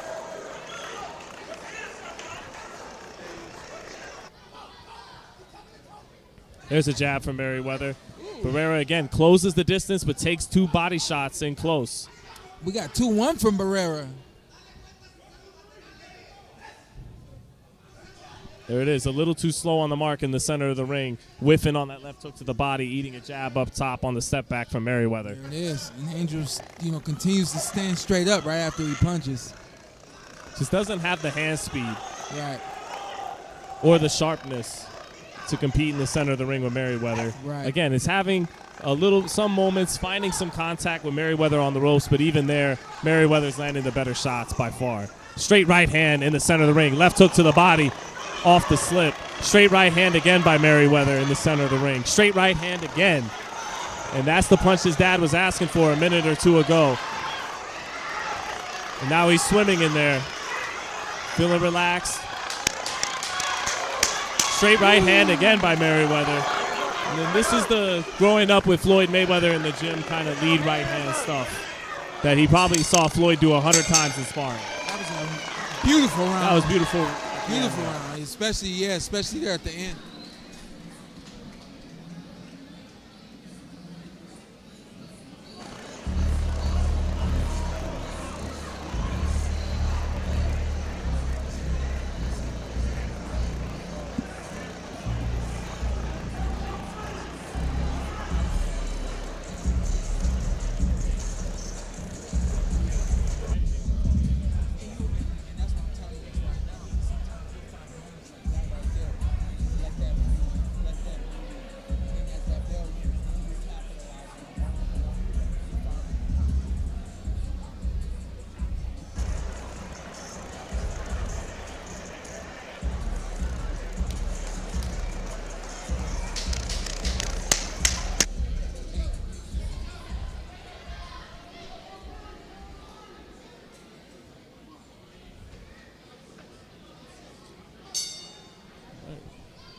Round 6 now, and Meriwether might be headed to another one of these stoppages where it's just too much accumulation for Barrera, and the referee or the corner will have to pull him out. I think it'd be more likely the referee than it would be the corner. Barrera seems to have a brave corner. I don't see that coming from Barrera tonight. I don't think there's going to be a moment where he takes enough punches in consecutively for the ref to step in and do something. As we see here right now, he's still, like we said before, very game, still looking for opportunity, and still trying to create it.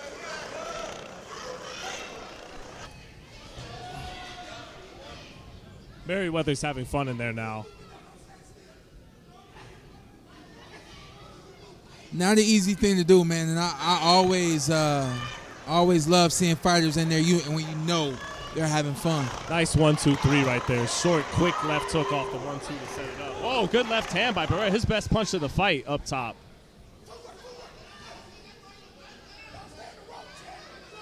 Yep, you know, shit happens. I said that early on the blog to them via a message, because we weren't unable to show these fights live tonight. We're gonna get them up ASAP. But you know, get back to your rhythm, get back to your technique. If you're Meriwether, don't allow yourself to sustain anything. You've been swimming without getting wet all night. Continue to do that.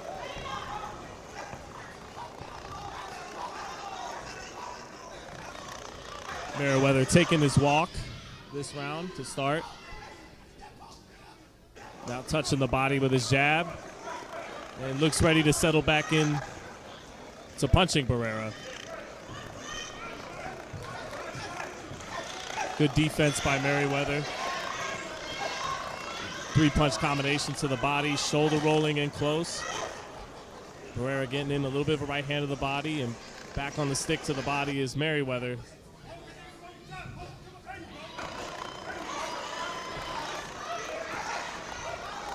Barrera still punching and punching hard. Punching with conviction. Definitely has come to fight in this fight. Beautiful right uppercut by Meriwether. And that stuns Barrera.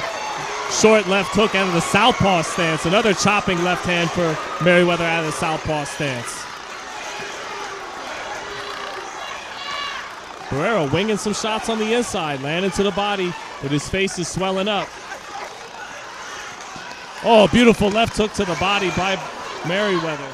Touching with the right hand, sitting down on the left hook of the body. Barrera still hurt to the body, doubling over there in that moment. Another left hook to the body by Meriwether. Switches southpaw.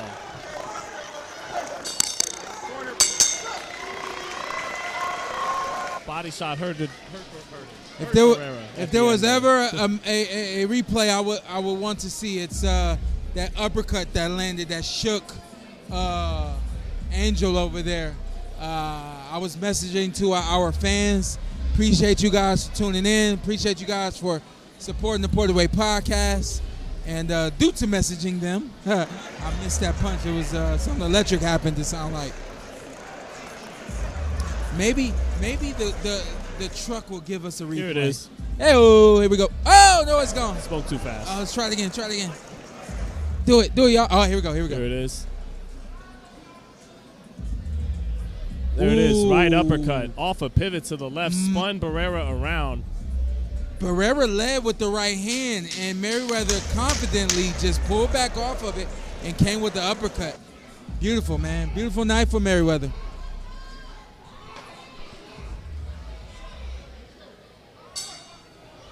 Yeah, those counters have been there all night for Meriwether. Big windows being presented to him by Angel Barrera, and he's been taking advantage all night. In a lot of ways, you can say this has been the best performance against Angel Barrera. We've seen him get dominated, of course, by Abdullah Mason. He did stop him in 4 rounds. Right. But with the exception of that, to be able to see almost 8 rounds now of someone really handle Barrera, this is the closest thing to it. Got some sweat on Shawn Porter ringside on his custom suit. But, yes, you could argue outside of Abdullah Mason, who's quite the measuring stick to go against, this has been the best performance anybody's had against Angel Barrera. Sure has. I'm pissed. Sweat on me.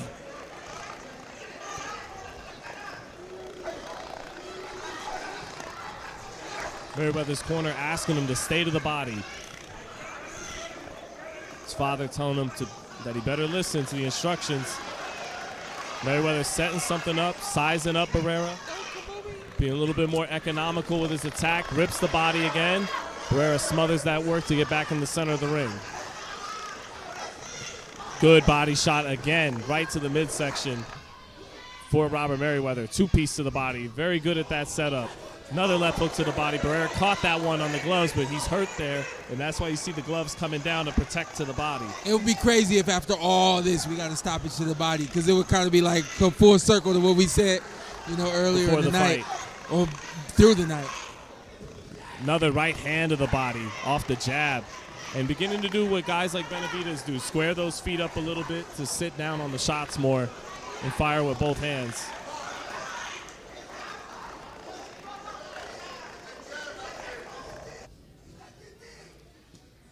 Touching with shots, left hook on the top of the head, stumbles Good Barrera. Lord. Measuring with the jab. Concussion. Two hard body shots again by Meriwether. In the showman too, we see a little bit of that. Yep. In Meriwether's game as well. Oh, short left hook off a little touch right hand. The kid knows how to get fly with it. He's using setup punches to sit down on his other shots. Switches southpaw again. Right hook to the body, gets back in the orthodox stance. Back on his jab.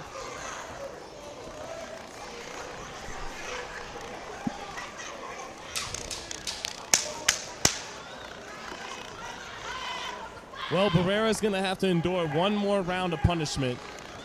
And we'll see if Meriwether can get him out of there inside the next 3 minutes. Very possible.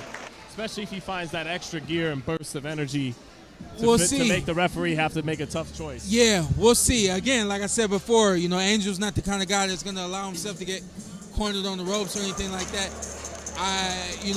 What I've said throughout this fight a couple of times now, these are concussive punches. I don't think we got a ref in here that's going to look at a punch and say, that's all right, that's enough. Especially with the last round coming up for us.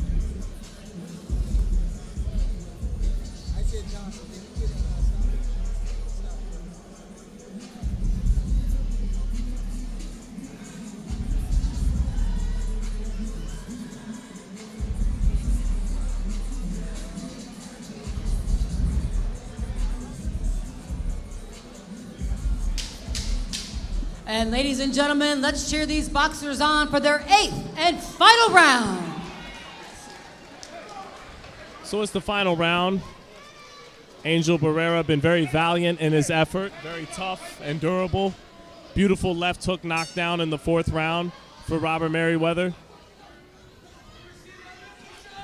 Can he close the show? What's he got to do to try to close the show? Just stay to the body like his corner's asking? I thought about it, and I said to myself, I don't think he needs to really, get a stoppage in order to close the show. I feel like he's done all the right things. Good right uppercut counter some again. guys just don't lay down. Some guys don't go down. Yep. And, but this has been a 9 out of 10, I would say, maybe. Yeah. It's hard to give a fighter a, I think the scores reflect a 10-10, He's shown defense. He's shown hand speed. He's shown some counter-punching ability. He's shown the ability to go to the body. Forget it. The only thing. 10 out of 10 performance for me. I'll give it to him. I think the 9. 9? You like the 9? Yeah, I like the 9.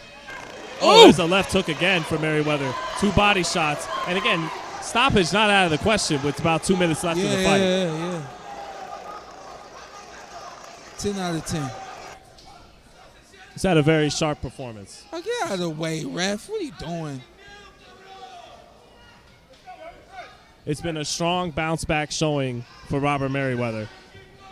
Absolutely. The kind of showing, I'm sure, that will find himself back on Paramount again. Yep. Very quickly.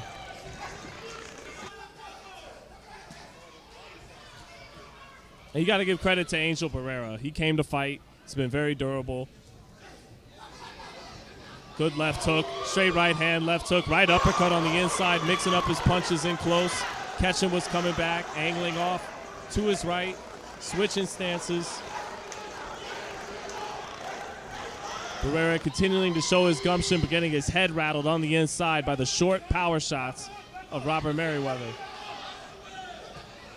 Double left hook for Meriwether.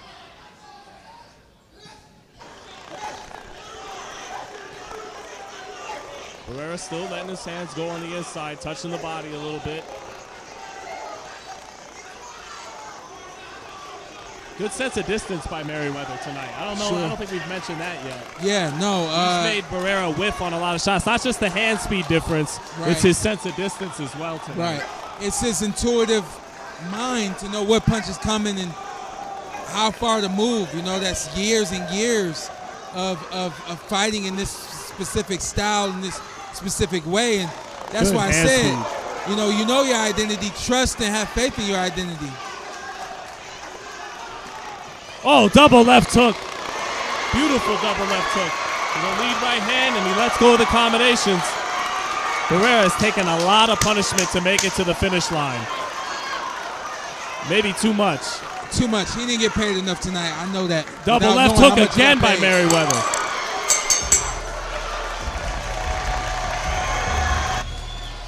It's a hell of a performance by Robert Meriwether. Did everything but stop Angel Barrera, but sometimes you got to give a guy like Barrera credit. Coach Bullet Cromwell Gordon loving the double left hook at the bell. He pretty much listened to everything his corner wanted, and he did it the way you want him to do. You don't do it right away as the corner's asking for it. You wait to set up the look they're thinking about, and then you execute it, and he did that well. Yeah, that's exactly, I think they drew it out, and it worked out exactly how they drew it. They came to the ring tonight ready for a good night of work, and like we said before, ready to really show people exactly who he is, and very, very impressed with the performance. With the performance of Meriwether tonight.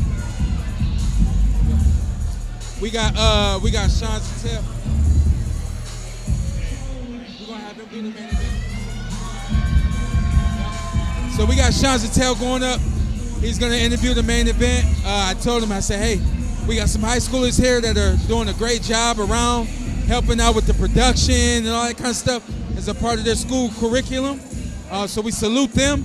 I said, but with this main event, we got to give the main event all the love that it deserves, especially after the way Meriwether performed, and Angel as well. I thought Angel, showed himself to be strong.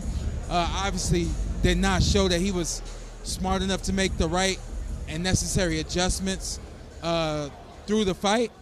And not only did the best man win, the best man showed that, he's far above the level that he's fighting at tonight. So we look forward to Meriwether being able to get back to that Paramount Plus level stage. We salute him. And, thank you for coming and blessing this ring out here in Indianapolis, Indiana. Let's take it up to the ring for the decision. All right, ladies and gentlemen, let's give these two boxers one more big round of applause.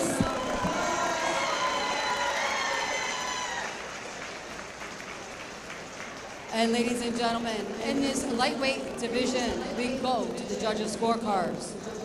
Judge 3 scored this bout 79-72, and judges 1 and 2 are in agreement at 80-71. All for our winner tonight by unanimous decision.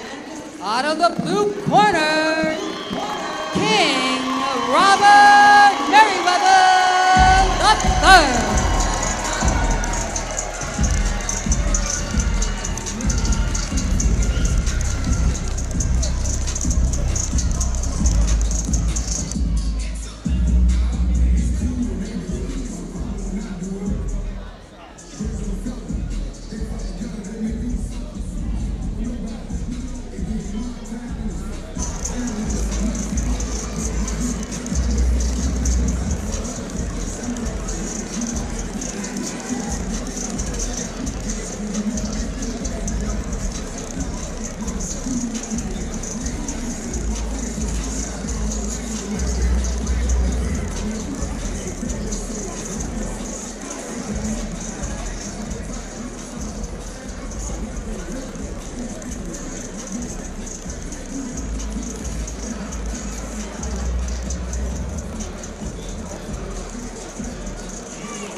All right, here with King Robert Meriwether III after a very dominant 8-round unanimous decision victory, getting that knockdown off that left hook. Robert, man, how did it feel fighting out here in the Midwest in Indianapolis before this crowd? What did you think about it? You know, it's an hour and a half, 2 hours away from my hometown of Louisville, Kentucky. It's here with the crowd. So, I'm just glad to be able to be so close to the home and have all my fans and friends and family come out and see a great performance like it was today. I definitely feel like I dominated. I had a great, it was a decent performance. I feel like there's definitely room for improvement, but you know, back to the gym, and it's time to grind.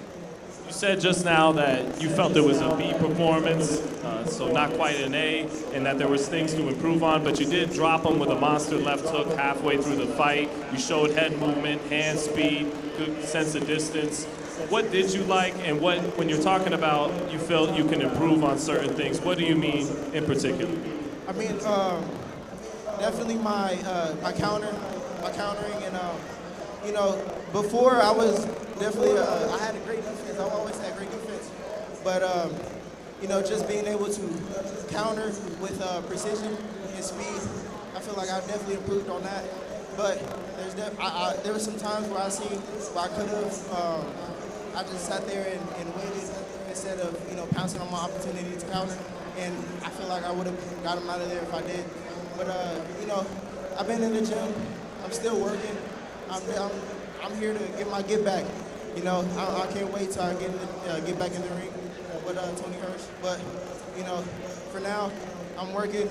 I'm building myself back up to get back under the lights. Yeah, this was a fight off Broadway, we could say. But do you feel this performance was a statement and that you'll be back on the big shows in Las Vegas fighting on Paramount soon enough with this performance? Definitely. I'm right back. So as soon as I get home, I'm back in the gym.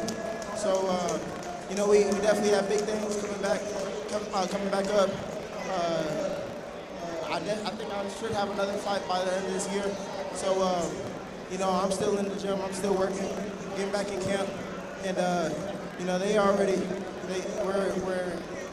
going to happen. I'm going to be under the lights. I'm not worried about that. God has a great plan for me. And whatever God has in store for me, I'm here for it. You let it be known you want that rematch with Tony Hirsch whenever it could possibly come in your career. Do you have any message to Tony Hirsch Jr. about that rematch? I mean, I don't got no word. You know what it is. So when we do line that back up, I can't wait. It'll be a great fight. I feel like it's going to be an even bigger fight than it was the first time. You know, people didn't really know us, but yeah, he just had a great performance his last fight. So I know it's going to be even bigger fight, and I can't wait for the lights. It's going to be a lot of eyes. You see, I got a lot of eyes just here, so it's going to be a lot of eyes on that fight. I know he got a lot of fans too. He's getting even more fans, and with performances like I did today, I'm going to get more fans. So when it's a bigger fight, I can't wait. It's going to be a bigger fight, more money. Robert, thank you for your time, and we're looking forward to see you back in the ring. Anything else, any other thoughts you want to share with the boxing world before you call it a night? First thing I want to say is thank you to all my friends and family, and I want to say shout out to my hometown of Louisville, Kentucky, home of the greatest, home to the next to be greatest. I will be the greatest one day, you know. But I just want to give another shout out to Zuffa Boxing. I love my family over there.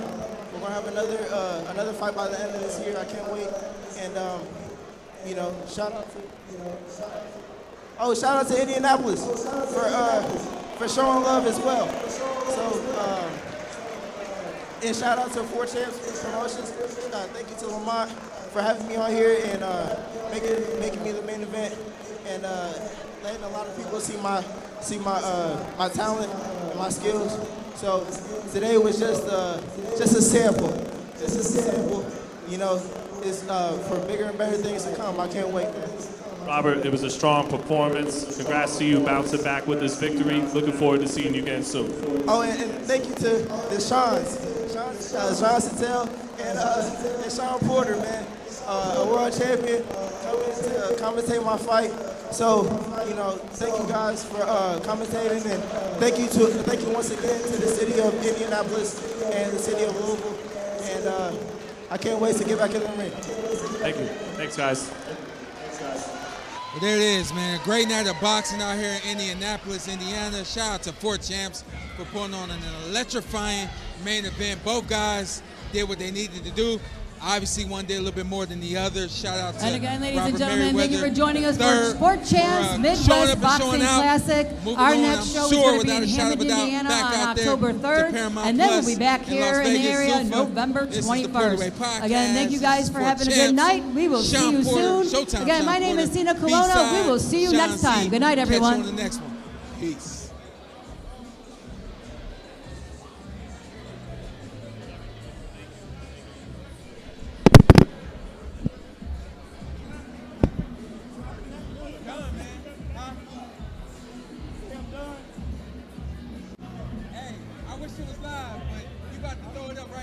I need you and Shawn to come take a picture with me up here. He completely missed this last time.